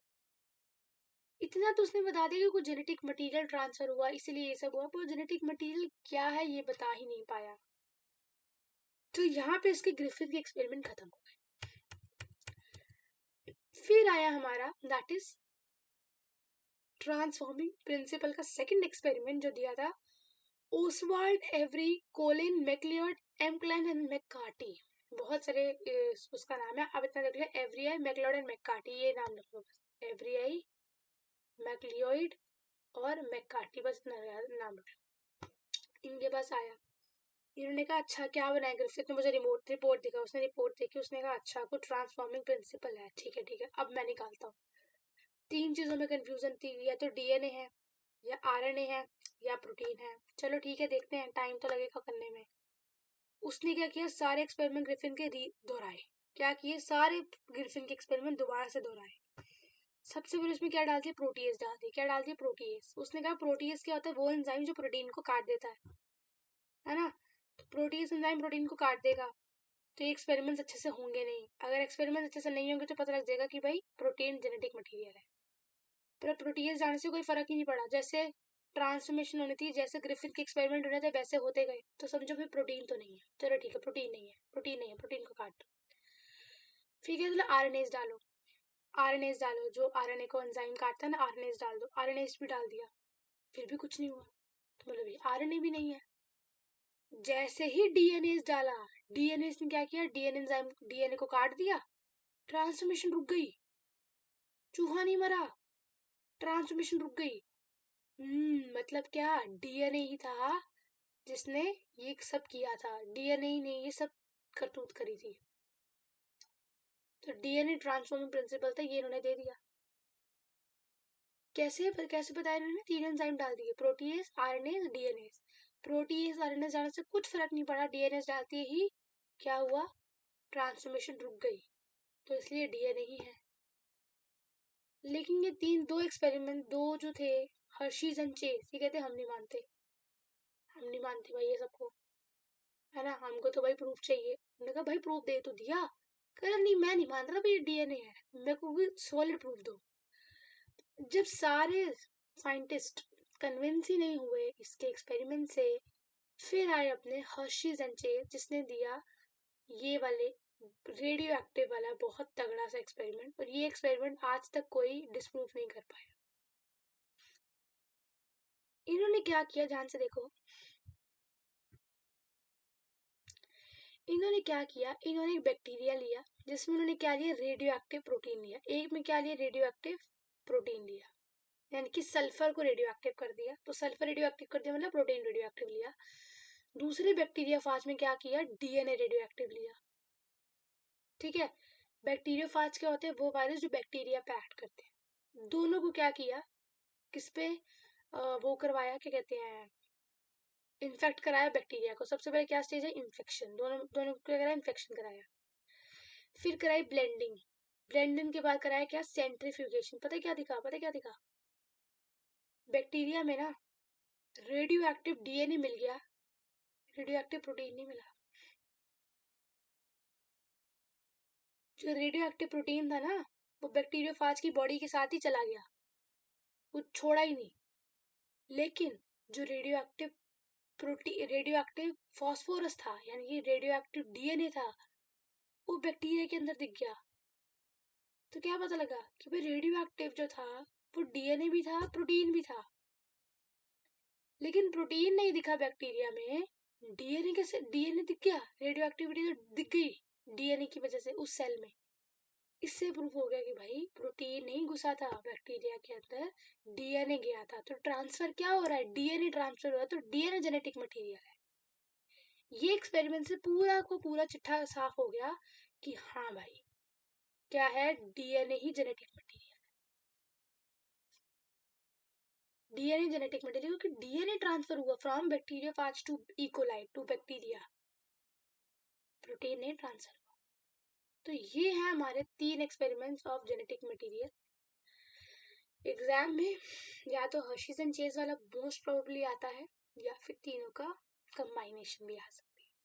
ठीक है, नेक्स्ट हम चलते हैं। Next topic we have the properties of genetic material. एक जेनेटिक मटेरियल में क्या प्रॉपर्टीज होनी चाहिए कि वो जेनेटिक मटेरियल बनने के काबिल हो। सबसे पहले तो अपना रेप्लिकेशन कर सके, अपनी कॉपीज बना सके, केमिकली स्ट्रक्चर थोड़ा स्टेबल हो, है ना। उसके बाद म्यूटेशन बहुत ही कम करे बट बहुत कम करे, और मेंडेलियन कैरेक्टर्स में अपने आप को एक्सप्रेस करना चाहिए। ठीक है, तो कौन है, आरएनए है, डीएनए। डीएनए डबल स्ट्रैंडेड है, आरएनए सिंगल स्ट्रैंडेड है। डीएनए में थाइमीन है, आरएनए में यूरेसिल है। ठीक है, लेकिन दिक्कत क्या है, आरएनए थोड़ा अनस्टेबल है। आरएनए क्या है, अनस्टेबल है, बहुत जल्दी म्यूटेट करता है, बहुत फास्ट है। ठीक है, तो इसीलिए कहते हैं कि डीएनए इंफॉर्मेशन स्टोर करने के लिए बढ़िया, और आरएनए ट्रांसमिट करने के लिए बढ़िया। ना डीएनए के बिना हमारा घर चल सकता है, ना आरएनए के बिना घर चल सकता है, तो दोनों ही बढ़िया है। एक ट्रांसमिशन कर लेगा, एक उसकी जेनेटिक इन्फॉर्मेशन को स्टोर कर लेगा। आरएनए वर्ल्ड कहता है कि RNA he for genetic material था जिसको पाया गया था। ये जेनेटिक मटेरियल भी है, और क्या है, साथ में कैटलिस्ट भी है। ठीक है, और डीएनए आरएनए से ही बना, लेकिन डीएनए क्या है, more stable than the RNA. Fine, then we have the central dogma of the molecular biology. Central dogma क्या कहता है, सेंट्रल डोगमा कहता है कि भाई डीएनए से आरएनए बनेगा, आरएनए से प्रोटीन बनेगा, खत्म। डीएनए से डीएनए बनने का प्रोसेस को हम बोलेंगे डीएनए रेप्लिकेशन, डीएनए से आरएनए बनने के प्रोसेस को हम बोलेंगे ट्रांसक्रिप्शन, और डीएनए से प्रोटीन बनने की प्रक्रिया को हम क्या बोलेंगे, ट्रांसलेशन। क्या बोलेंगे, ट्रांसलेशन। ठीक है, कहीं कहीं ये सेंट्रल डोगमा क्या हो जाता है, एक्सेप्शन आ जाती है, कहाँ पे, रिवर्स ट्रांसक्रिप्शन हो जाती है, जैसे कि होती है एड्स वायरस में, एचआईवी वायरस में क्या होती है, रिवर्स ट्रांसक्रिप्शन। तो ये सेंट्रल डोगमा को कौन फॉलो नहीं करता है, एड्स का virus, HIV virus. DNA replication से शुरू करते हैं। डीएनए रेप्लिकेशन का मॉडल दिया था वॉटसन एंड क्रिक ने, और कहा था सेमी कंजर्वेटिव। सेमी कंजर्वेटिव मतलब क्या, समझिए डीएनए के 2 स्ट्रैंड्स हैं। ठीक है, ये आपस में अलग हो जाएंगे, ये वाला स्ट्रैंड अपने आगे एक नया स्ट्रैंड बना लेगा, ये वाला स्ट्रैंड अपने आगे एक अलग स्ट्रैंड बना। तो मतलब जो नया डीएनए बन रहा है उसमें एक होगा पेरेंटल स्ट्रैंड पहले वाला, और एक एक्ट करेगा एज अ टेम्पलेट, जो दूसरा होगा वो नया होगा। ठीक है, मेस्लन और फ्रांसिस टाल ने जो है सेमी कंजर्वेटिव मॉडल दिया। इन्होंने क्या किया, इन्होंने देखो, इन्होंने ये किया था, इन्होंने पहले ले लिया एक डीएनए। ठीक है, इन्होंने क्या किया, हैवी आइसोटोप वाला क्या ले लिया, नाइट्रोजन ले लिया, हैवी आइसोटोप वाला नाइट्रोजन। और जब उसको उसकी प्रोजेनी देखी तो क्या देखा कि सारे के सारे क्या थे, हैवी थे। लेकिन धीरे धीरे क्या हुआ, एक लाइट हो गया, एक हैवी हो गया। जो एक स्ट्रैंड था वो ओल्ड वन था, जो दूसरा स्ट्रैंड था वो न्यू वाला था। दूसरे जनरेशन में, दूसरे टाइम पे क्या होता गया, क्या हो गया, जैसे जैसे टाइम बढ़ा तो क्या देखा गया कि इक्वल अमाउंट ऑफ हाइब्रिड और डीएनए और इक्वल डीएनए पाए गए। देखो, ये था हमारा नाइट्रोजन डीएनए। 20 मिनट बाद क्या देखा, एक हमारे पास नया स्ट्रैंड है और एक पेरेंटल स्ट्रैंड है। और धीरे धीरे करके क्या हुआ, हाइब्रिड डीएनए जो है वो घटता गया और लाइट डीएनए बढ़ता गया। सेमी कंजर्वेटिव सिंपल सीधी बात यही कहता है कि डीएनए के, समझिए अगर 2 स्ट्रैंड्स हैं, जैसे द 2 स्ट्रैंड्स, तो ये आपस में अलग हो जाएंगे। जो 3 प्राइम टू 5 प्राइम है वो अपने अकॉर्डिंगली 5 प्राइम टू 3 प्राइम वाला एक स्ट्रैंड बना लेगा, और दूसरा अपने अलग स्ट्रैंड। ठीक है जी, सेमी कंजर्वेटिव। ठीक है, तो डीएनए रेप्लिकेशन स्टार्ट होती है ओराई से, जिसको हम बोलते हैं ओरिजिन ऑफ रेप्लिकेशन। तो डीएनए रेप्लिकेशन शुरू कहाँ से होती है? देखो, दो स्ट्रैंड्स हैं, ये आपस में जुड़े हुए हैं, इनके धीरे धीरे बॉन्ड्स टूटते हैं और ये आपस में ऐसे करके ऐसे फोक बना लेते हैं, जिसको हम बोलते हैं फोक। देख रहे हो, ये फोक बना लेते हैं। अभी जो अलग होते हैं ये होते हैं एंजाइम हेलिकेज से। हेलिकेज एंजाइम को क्या कर देता है? अलग कर देता है, और ये क्या बन जाता है? एक फोक बन जाता है, जिसको हम बोलते हैं वाई शेप फोक बन जाता है। कौन सा शेप बन गया? देखो, वाई शेप बन गया, वाई शेप। अब ये ऐसे करके देखो, ऐसे करके टूट रहा है। ये पूरा क्यों नहीं अलग हो रहा? क्योंकि पूरा अलग करने के लिए बहुत एनर्जी चाहिए, इतनी एनर्जी नहीं है। ठीक है, फिर जो दूसरा स्टैंडर्ड में ऐड करेगा एज अ टेम्पलेट, और क्या स्टार्ट कर देगा? डीएनए सिंथेसिस शुरू कर देगा। जो 3 प्राइम टू 5 प्राइम वाला है, वहां से शुरू होगी, ऐसे ऐसे करके एक शुरू होगी बाहर की तरफ।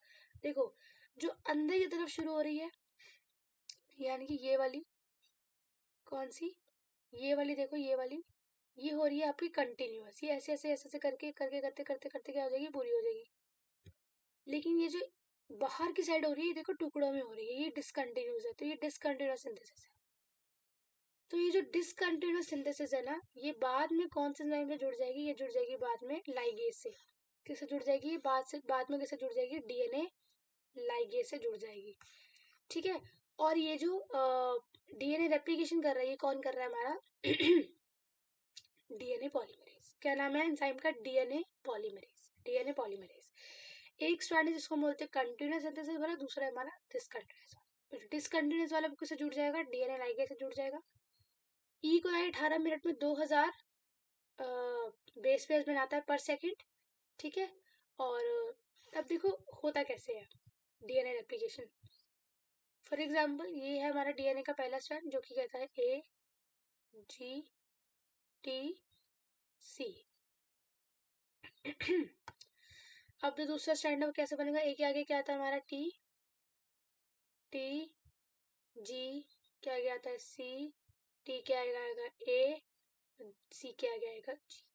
ये होती है हमारी DNA replication. Then we have the transcription. Transcription क्या कहती है कि डीएनए से क्या बनेगा? आरएनए बनेगा। डीएनए से क्या बनेगा? आरएनए बनेगा। दिक्कत क्या होगी यहाँ पे? दिक्कत कुछ नहीं होगी, थायमिन की जगह यूरेसिल आ जाएगा। मतलब फॉर एग्जांपल, अगर मैंने अभी आपको यहाँ पे क्या बोला था कि आपने क्या बनाना है? डीएनए बनाना है। क्या बनाना है? डीएनए, है ना? क्या बनाना है? डीएनए बनाना है। तो यहाँ पे अगर मैं आपको बोलूँ आरएनए बनाना है, तो आपने कुछ नहीं करना, बस ये टी की जगह क्या लिख देना? टी की जगह क्या लिख देना है आपने? यू लिख देना। ठीक है, थायमिन की जगह यहाँ पे क्या आ जाएगा? ए की जगह, टी की जगह क्या आ जाएगा? यूरेसिल।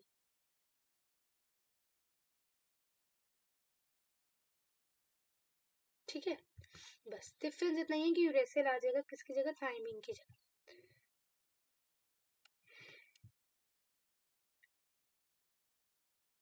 हम्म, तो ये होता है हमारा ट्रांसक्रिप्शन, जिसमें क्या होता है? देखो, दोनों स्टैंड से ट्रांसक्रिप्शन नहीं, दोनों में से ना कोई एक स्टैंड ले लेते हैं, उसी से क्या बनाते हैं? आरएनए बनाते हैं। दोनों से क्यों नहीं बनाते?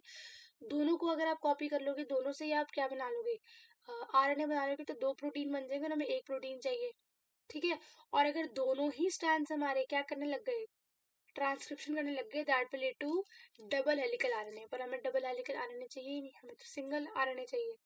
ठीक है, तो इसीलिए एक ही स्ट्रैंड क्या करता है? टेम्पलेट की तरह एक्ट करता है, दूसरा वाला कुछ नहीं करता। दूसरा वाला क्या होता है? सिर्फ खड़ा रहता है। ठीक है जी, ओके। अब हमारी बात करते हैं ट्रांसक्रिप्शनल यूनिट की। ट्रांसक्रिप्शन यूनिट क्या होती है? सबसे पहले आता है प्रमोटर, जो कि ट्रांसक्रिप्शन शुरू करेगा, जहां पर हमारा एंजाइम आरएनए पॉलीमरेज ज्वाइन करेगा और ट्रांसक्रिप्शन शुरू कर देगा। जैसे वहां पे डीएनए पॉलीमरेज था, यहाँ आरएनए पॉलीमरेज बना। फिर हमारा आएगा स्ट्रक्चरल जीन, यानी कि gene between promoter and terminator, जहाँ पे क्या होगी? ट्रांसक्रिप्शन होगी। और टर्मिनेटर पे क्या लगेगा? एक रो फैक्टर लगेगा, जिसमें से स्टॉप कर देंगे कि भाई बन गया आरएनए, बन कर खत्म। ठीक है, तो एक एक्ट करेगा एज अ टेम्पलेट स्ट्रैंड, दूसरा एक्ट करेगा as a coding strand. Difference ये, जो कोडिंग स्ट्रैंड जिसका नाम है ना, वो कुछ नहीं करता, टेम्पलेट वाला कोडिंग करता। ठीक है, ये अलग है। उसके बाद आ रही है ट्रांसक्रिप्शन यूनिट, यानी कि दो होती है, एक होती है मोनोसिस्टोनिक, एक होती है पॉलीसिस्टोनिक। ठीक है, मोनोसिस्टोनिक में क्या होती है? Coding sequence are interrupted by introns. और पॉलीसिस्टोनिक क्या होती है, there is no split gene, there is no split genes. सबसे पहले क्या होता है इनिशिएशन। इनिशिएशन का मतलब क्या होता है कि यहाँ पे ये है हमारा प्रमोटर, यहाँ पे ज्वाइन करेगा हमारा आरएनए पॉलीमरेज 1, सिग्मा फैक्टर उसको थम्स अप देगा, इनिशिएशन फैक्टर का नाम है सिग्मा फैक्टर, और आरएनए सिंथेसिस शुरू हो जाएगी। शुरू कैसे होगी, डबल हेलिकल धीरे धीरे अलग होगा और आगे का प्रोसेस शुरू हो जाएगा। फिर हमारी होगी इलोंगेशन। इलोंगेशन क्या होगी, जैसे मैंने बताया ए की जगह यू आएगा, फिर सी की जगह जी आएगा, ऐसे करते करते करते करते क्या होंगे, डीएनए आरएनए बनना शुरू हो जाएगा। जैसे ही आरएनए बन जाएगा तो यहाँ पर एक रो फैक्टर आ जाएगा जो कि बोलेगा बस भाई ट्रांसक्रिप्शन रोक दो। पहले कौन सा फैक्टर लगा था, सिग्मा फैक्टर, वो लगेगा इनिशिएशन की तरफ। जो टर्मिनेशन की तरफ लगेगा उसको बोलेंगे रो फैक्टर, उसको क्या बोलेंगे, रो फैक्टर। तीन तरीके के पॉलीमरेज एंजाइम होते हैं, RNA polymerase 1, RNA polymerase 2 and RNA polymerase 3। अब हमारा बन गया, क्या बन गया हमारा, डीएनए आरएनए बन गया, लेकिन उसको प्रोसेस भी करना है। सबसे पहले हम करते हैं स्प्लाइसिंग। कुछ ऐसे रीजन्स होते हैं आरएनए में जो कि कोडिंग नहीं करते, सिर्फ खलेरा पाते हैं, सिर्फ टाइम पास करते हैं, किसी काम के नहीं होते, उनको हम बोलते हैं इंट्रोन्स। तो उनको हम पहले निकाल लेते हैं, उस प्रोसेस को हम बोलते हैं स्प्लाइसिंग। फिर हम करते हैं कैपिंग। कैपिंग क्या करते हैं, मिथाइल गोनोसाइड ट्राइफॉस्फेट एक कैप होती है, उसको हम ऐड कर देते हैं 5 प्राइम एंड पे।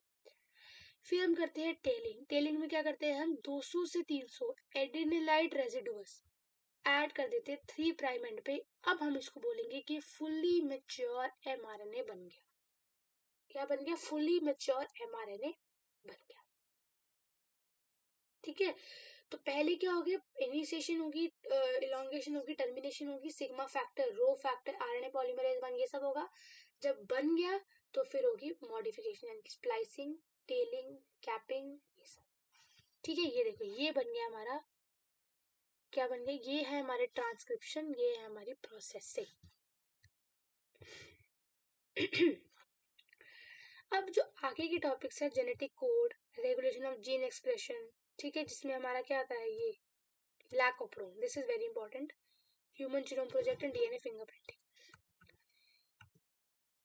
जो जीन कोड है इसमें इंपॉर्टेंट चीजें अगर मैं आपको बताऊं तो सबसे पहले जेनेटिक कोड में इंपॉर्टेंट फैक्टर्स है इसके, ये चीज है, बस इसके फीचर्स इंपॉर्टेंट है और इसमें से कुछ इंपॉर्टेंट नहीं है। एक कोड होता है हमारा ट्रिपलेट, ठीक है, 3 लेटर का कोड होता है, जिसमें से 3 कोडोन ही क्या करते हैं, सिर्फ 3 कोडोन होते हैं। यूनिवर्सल कोड है, genetic code is universal, no punctuation mark, non overlapping, degenerate codon, ठीक है, अनएम्बिगुअस एंड स्पेसिफिक, और ये इंपॉर्टेंट है, एयूजी किसके लिए कोड करता है, मिथ्यूनिन के लिए कोड करता है एयूजी, ठीक है, ये एक इंपॉर्टेंट है। और स्टॉप कोडोन 3 नाम इंपॉर्टेंट है, कौन है stop codon, यूएए, यूएजी and UGA, this is the stop codon, this is the stop codon. इसके अलावा इसमें और कुछ इंपॉर्टेंट है नहीं, ये टाइप्स ऑफ आरएनए में सिर्फ इनके नाम इंपॉर्टेंट है, एमआरएनए, आरआरएनए एंड टीआरएनए। फिर होती है हमारे दैट इज ट्रांसलेशन, इनकी प्रोटीन का बनना। प्रोटीन के बनने में 4 स्टेप्स होते हैं। सबसे पहले होती है चार्जिंग ऑफ टीआरएनए, जिसको हम बोलते हैं अमोनियोसाइलेशन, ठीक है। फिर हमारी होती है इनिशिएशन, सेम वही होता है, इनिशिएशन फैक्टर। एमआरएनए बाइंड करता है स्मॉल यूनिट ऑफ राइबोसोम से, और धीरे धीरे क्या होता है, लार्ज यूनिट जो है वो बनती जाती है, ठीक है जी। और लास्ट में हमारा यूएसी जो कि एक स्टॉप कोडोन है वो आ जाता है। सब फिर क्या होगी, इलोंगेशन होगी, और लास्ट में क्या होगी, हमारी टर्मिनेशन। ठीक है, जो इंपॉर्टेंट फैक्टर्स है वो मैं एक बार दोबारा पहले करा देती हूँ। फिर आता है हमारा रेगुलेशन ऑफ जीन एक्सप्रेशन, जिसको बोलते हैं lac operon, this is very much important. ये बहुत इंपॉर्टेंट है, ये हर साल आता है। देखो क्या कह रहे हैं, ये हमारे जीन्स है, ठीक है, ये जो आई है ना, ये एक जीन है, आई क्या है, हमारा एक जीन है। ये एक रिप्रेसर एमआरएनए निकालता है, क्या निकालता है, रिप्रेसर एमआरएनए निकालता है, जो कि एक रिप्रेसर बनाता है। अब ये जो रिप्रेसर है ना, ये हमारे ओ के साथ, ऑपरेटर के साथ क्या कर जाता है, बाइंड कर जाता है, जिससे कि ZYA की ट्रांसक्रिप्शन नहीं हो पाती। ZYA की क्या नहीं हो पाती, ट्रांसक्रिप्शन नहीं हो पाती। ये किसने दिया था, फ्रैंकोइस जैकोब एंड जैकोब मनोत ने दिया था। अब क्या करे भाई, इसके तो ऑपरेटर से जुड़ जाता तो क्या नहीं होती हमारी, क्या नहीं होती, ZYA की ट्रांसक्रिप्शन नहीं होती। तो हमने क्या किया, हमने यहाँ पे एक इंड्यूसर लिया है, अब ये इंड्यूसर क्या करता है ना, इंड्यूसर रिप्रेसर के साथ जुड़ जाता है और उसको पकड़ के बैठ जाता है कि भाई तो ऑपरेटर के साथ नहीं जुड़ेगा, नहीं जुड़ेगा, नहीं जुड़ेगा, नहीं जुड़ेगा। तो जब वो ऑपरेटर के साथ जुड़ता ही नहीं है तो फिर जेड वाई ए आपस में क्या करते हैं, ट्रांसक्रिप्शन करते हैं, जो कि जेड क्या ट्रांसक्राइब करता है, बीटा गैलेक्टोसिडेज, वाई क्या ट्रांसक्रिप्ट करता है, परमिएस, और ए क्या करता है, ट्रांस एसिटाइलेज। इंड्यूसर कौन है, इंड्यूसर कौन होता है, lactose. Lactose is the inducer, जो कि किससे बाइंड करता है, रिप्रेसर से बाइंड करता है। बस यही है लैकोप्रोन, कुछ भी नहीं है। ये पूरा इसकी वो लिखा हुआ है थ्योरी। बाकी अगर आपने ये समझ लिया तो हो गया। आई जीन था जो कि रिप्रेसर एमआरएनए निकालता था, जो रिप्रेसर बना के ऑपरेटर से जुड़ जाता था, जो जेड वाई को अपना काम नहीं करने देता था। तो हमने क्या किया, हमने इंड्यूसर लिया। इंड्यूसर क्या लिया, लैक्टोस लिया। लैक्टोस क्या करता है, रिप्रेसर को पकड़ के बैठ जाता है, तो ऑपरेटर से जुड़ नहीं पाता। तो जेड वाई ए यानी कि जेड निकालता है बीटा गैलेक्टोसिडेज, वाई परमिएस और ए ट्रांसएटाइलेज की ट्रांसक्रिप्शन हो जाता है। This is a lac operon. उसके बाद आता है ह्यूमन जीनोम प्रोजेक्ट। इसके आप सिर्फ अपने आप गोल्स पढ़ लेना और इसमें कुछ भी नहीं है, इसमें कुछ समझाने वाला कुछ भी नहीं है, इसमें सिर्फ गोल्स इंपॉर्टेंट है। इसके आप एनी 5 गोल्स पढ़ सकते हो क्योंकि वो एग्जाम में आ जाते हैं। इजी इजी देख लो। Human genome contain 31.7 billion nucleotide, total number of gene 30,000। ठीक है। उसके बाद जो क्रोमोसोम 1 है उस पे मोस्ट जीन्स है, वाई पे लेस जीन्स है। बस ये 3 से 4 पॉइंट याद कर लो, दैट्स इट, और कुछ भी नहीं करना है इसमें। Last we have the DNA fingerprinting, DNA profiling, जो कि किसमें काम आती है आपकी डीएनए फिंगरप्रिंटिंग, सबको पता है। ये किसमें काम आती है, हमारे क्रिमिनल्स को पकड़ने में, है ना। फोरेंसिक टूल, जेनेटिक डिजीज, इन सब में क्या होती है, काम आती है। अब इसके आपको सिर्फ स्टेप्स याद करने हैं। कैसे हम करेंगे, सबसे पहले करेंगे डीएनए आइसोलेशन, फिर हम करेंगे digestion of DNA by restriction and nucleus. ठीक है। फिर हम उनका सेपरेशन करेंगे बाय जेल इलेक्ट्रोफोरेसिस। फिर हम करेंगे blotting, transference blotting, hybridisation and detection of hybridised DNA by autoradiography. ठीक है। इसमें वीएनडीआर की फुल फॉर्म याद कर लेना, variant number of tandem repeat, और difference between micro satellite and macro satellite, that's it. ठीक है, तो ये भी हमारा हो गया। और इसमें वेरी इंपॉर्टेंट इज पीसीआर। वैसे तो पीसीआर हम पढ़ते हैं बायोटेक्नोलॉजी, तो ये हम वहाँ पढ़ेंगे, बट यहाँ पे पीसीआर टेक्निक जो होती है यूज होती है, जो कौन सी होती है हमारी पीसीआर, क्या होती है बताओ, कॉमेंट सेक्शन में बताना। ठीक है। Yeah. So we have done with second chapter, that is molecular basis of inheritance. Now we are just left with one, that is evolution. तो इसको हम अभी start करते हैं. Let's finish. ये हो जाएगा within 20 minutes, तो फटाफट से ये भी कर लेते हैं. Evolution is a orderly change from one form to another. Evolutionary biology में हम क्या पढ़ते हैं, हिस्ट्री ऑफ लाइफ फॉर्म. सबसे पहले पढ़ेंगे origin of life, life I कहाँ से. तो सबसे पहले हमारी सबसे पहली थ्योरी जिसको हम बोलते हैं बिग बैंग थ्योरी, जो ये कहती है कि भाई लाइफ जो है 20 बिलियन ईयर्स पहले आई थी. एक बहुत बड़ा धमाका हुआ था, ठीक है, जिसमें अर्थ बनी है 4.5 बिलियन ईयर्स पहले. वहां पे कोई एटमॉस्फेयर नहीं था, ठीक है, लेकिन धीरे धीरे क्या हुआ, water vapour, methane, CO2, NH3 release हुई और उसने पूरे सरफेस को कवर कर लिया. यूवी रेज आ गई, उन्होंने पानी को स्प्लिट कर दिया H2O2 में, ऑक्सीजन कंबाइन हो गई, पानी बन गया, CO2 बन गया, ओजोन लेयर बन गई, और धीरे धीरे रेन आने लग गई तो ओशंस बन गए, और लाइफ जो है वो 4 बिलियन ईयर्स पहले आई है. तो बिग बैंग थ्योरी के हिसाब से जो यूनिवर्स है वो 20 बिलियन ईयर्स पहले, अर्थ है वो 4.5 बिलियन ईयर्स को पहले, और जो लाइफ है वो 4 बिलियन ईयर्स को पहले. सबसे पहले आती है थ्योरी ऑफ स्पॉन्टेनियस जनरेशन, जो कि ये कहती है कि जो लाइफ है ये मिट्टी से आई है ना. Life come out of decaying and rotting matter, मिट्टी से आई है लाइफ, ये कहती है theory of spontaneous generation. Louis Pasteur कहता है कि जो लाइफ है ये अराइव होती है फ्रॉम प्री एग्जिस्टिंग लाइफ. ठीक है, मतलब वही है ना कि बच्चा माँ से आया, माँ उस अपनी मम्मी से आया, तो life arise from pre existing life, but pre existing life कहाँ से आती है ये नहीं बता पाए. उसके बाद आए बायोजेनेसिस, जिसमें आए हमारे रेडिस प्लांजेंसी एंड लुईस पास्टर. इन्होंने कहा कि जो लाइफ है ना ये ओरिजिनेट होती है फ्रॉम प्री एग्जिस्टिंग लाइफ, लेकिन ये नहीं बता पाए कि पहली लाइफ कहाँ से आई, वो नहीं बता पाए. फिर आती है कॉस्मिक थ्योरी, जिसमें आती है थ्योरी ऑफ पैंसपर्मिया, जो ये क्या कहती है कि जो लाइफ है वो स्पोर से बनी है, स्पर्म से बनी है, जो कि डिफरेंट प्लैनेट से धरती पे गिरे और लाइफ आ गई. फिर कुछ लोग मानते थोड़े स्पेशल क्रिएशन की, ये जो धरती है ये भगवान ने बनाई है, it is made by super natural power, that is God. फिर आता है थ्योरी ऑफ केमिकल एवोल्यूशन, जो अपनी मोस्ट एक्सेप्टेड थ्योरी है, जो ये कहती है कि जो लाइफ है ना, ये आई है non living inorganic and organic molecule से। किससे आई है? ये आई है CO2 से, ठीक है, प्रोटीन से, न्यूक्लिक एसिड से, इससे आई है। ओपरेन एंड हाल्डेन ने इसको ये बोला। ओपरेन एंड हाल्डेन ने अपना एक्सपेरिमेंट किया जिसको हम बोलते हैं यूरी मिलर एक्सपेरिमेंट, इन्होंने क्या किया, वही पुराना सेटअप जो धरती पे आज से कितने करोड़ों साल पहले था, उसी को एक चेम्बर में पूरे तरीके से वो सेटअप किया, इतना ही हाई टेम्परेचर रखा, सब कुछ रखा, ठीक है। और क्या प्रूफ किया, धीरे धीरे क्या किया, 800 डिग्री सेल्सियस पे क्या हुआ, अमाइनो एसिड्स बनने लग गए, ठीक है। फिर धीरे धीरे क्या हुआ, शुगर बनने लग गया, फिर नाइट्रोजन बेस बनने लग गए, पिगमेंट बनने लग गई, फैट बनने लग गए। तो उससे क्या पता लगा कि जो एवोल्यूशन है ना, वो केमिकल से हुआ है, ठीक है। किससे हुआ है? केमिकल से हुआ है।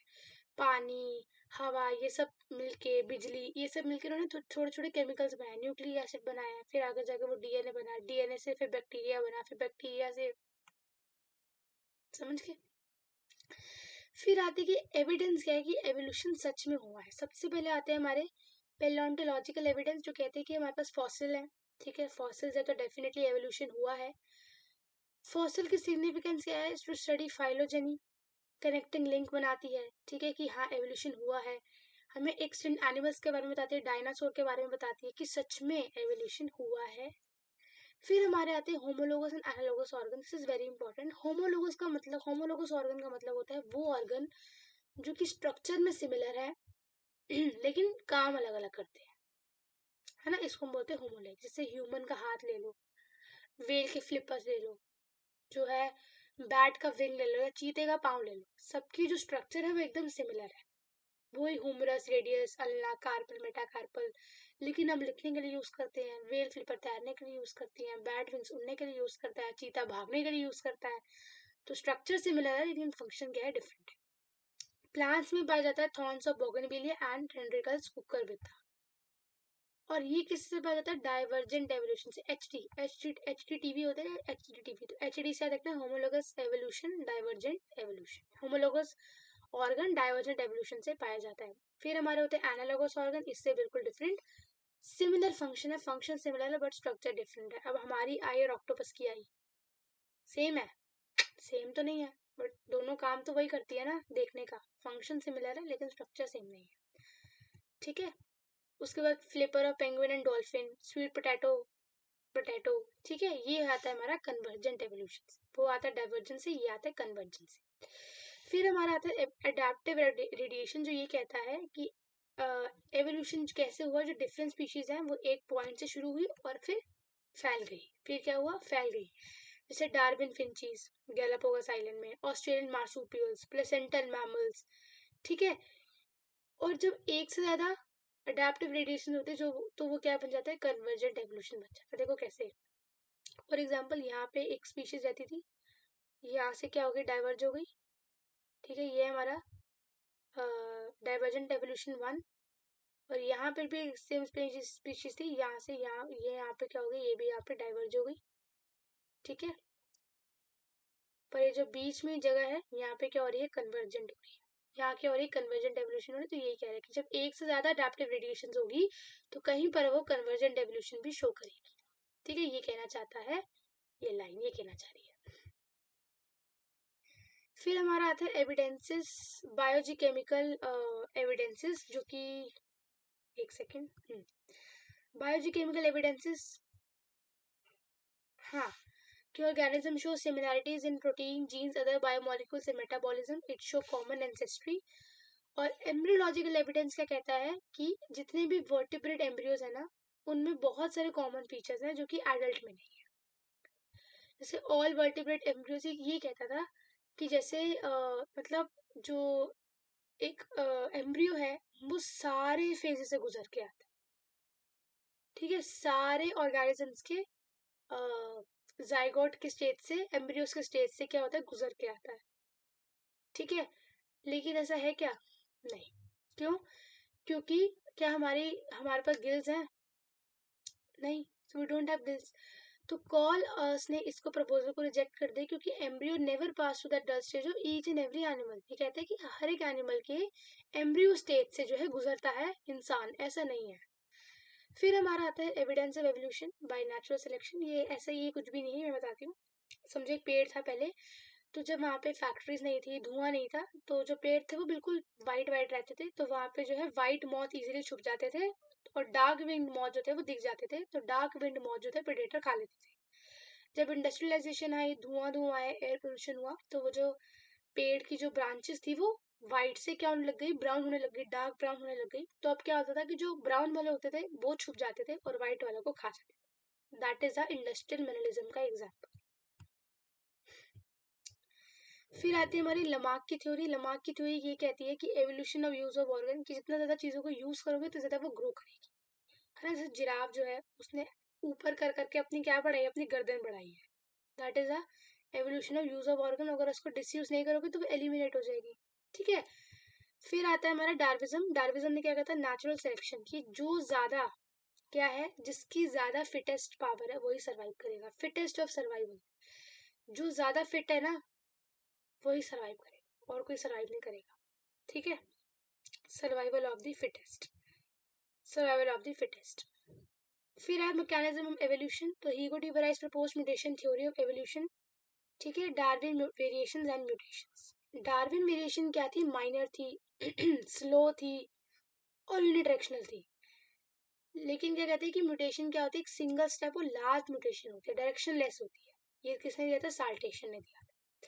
फिर आते हैं हार्डी वेन्सबर्ग इक्विलिब्रियम, जो वेरी इंपॉर्टेंट है। इसने ये क्वेश्चन दी थी, p square plus 2pq plus q square is equal to 1, ठीक है। और इसके बहुत सारे फैक्टर्स हैं जो उसको डिस्टर्ब करते हैं, that is gene migration, genetic drift, natural selection, genetic drift, mutation, ठीक है। और क्या थे, नेचुरल सिलेक्शन, जेनेटिक रिकॉम्बिनेशन, ये क्या करते हैं, इसको बहुत ज्यादा डगमगाते हैं, ठीक है। फिर आते हैं ब्रीफ अकाउंट ऑफ एवोल्यूशन। इसमें आपने सिर्फ नाम याद कर सकते हो कि सबसे पहले आया प्रोटियोजोइक एरा, फिर आया आपका पैलियोजोइक एरा, फिर आया आपका मीजोजोइक एरा, ठीक है, जो कि एज ऑफ रेप्टाइल्स होती है।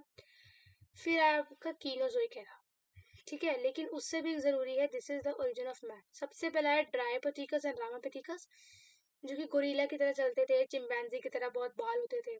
फिर आया रामापिथेकस, ड्रायोपिथेकस, रामापिथेकस, ठीक है। फिर आया प्राइमेटा, फिर आया ऑस्ट्रेलियोपिथेकस, ठीक है। फिर आए होमो इरेक्टस, फिर होमो निएंडरथल मैन, होमो सेपियंस, ठीक है। ये है हमारा एवोल्यूशन ऑफ मैन। तो इसमें जो इम्पोर्टेंट टॉपिक्स है दैट इज ओनली योर, जो मैंने अभी ओरिजिन्स ऑफ लाइफ पढ़ाया है, ये चैप्टर कंप्लीटली याद करने वाला है, इसमें कुछ समझने वाला है ही नहीं। ओरिजिन्स बहुत इंपॉर्टेंट है, ठीक है। होमोलोगस एनालोगस का difference is very important, and this is, ये तो है इंपॉर्टेंट। इंडस्ट्रियल मैनेजमेंट मैंने पढ़ा है ना, कि पहले वाइट होते थे, वाइट छुप जाते थे तो ब्लैक को, this is very important. Okay, so I think that's it for this video. I have tried to complete everything. कुछ रह गया होगा तो मुझे बता देना, मैं दूसरे क्लास में करवा दूंगी, ठीक है। Because I am trying to do everything in a very short span, के मतलब छोटे टाइम में आप इसको कवर कर लो। अगर टाइम नहीं है तो 1.5x की स्पीड पे देख लेना, ठीक है जी। तो दैट्स इट। तो आज डे 2 चैलेंज भी कंप्लीट हुआ हमारा, हमने जेनेटिक्स और एवोल्यूशन दोनों कर लिए। कल तो बहुत छोटे से टॉपिक है, एक है हमारा ह्यूमन हेल्थ एंड डिजीज और एक है हमारा माइक्रोब्स, 2 ही चैप्टर्स है कल। सो मिलते हैं कल की वीडियो में, ठीक है। वीडियो अच्छी लगी हो तो वीडियो को लाइक कर देना, चैनल को सब्सक्राइब कर देना, कुछ भी समझ आया हो तो एक कमेंट कर देना, ठीक है। So I see next session, till then take care, thank you so much and bye.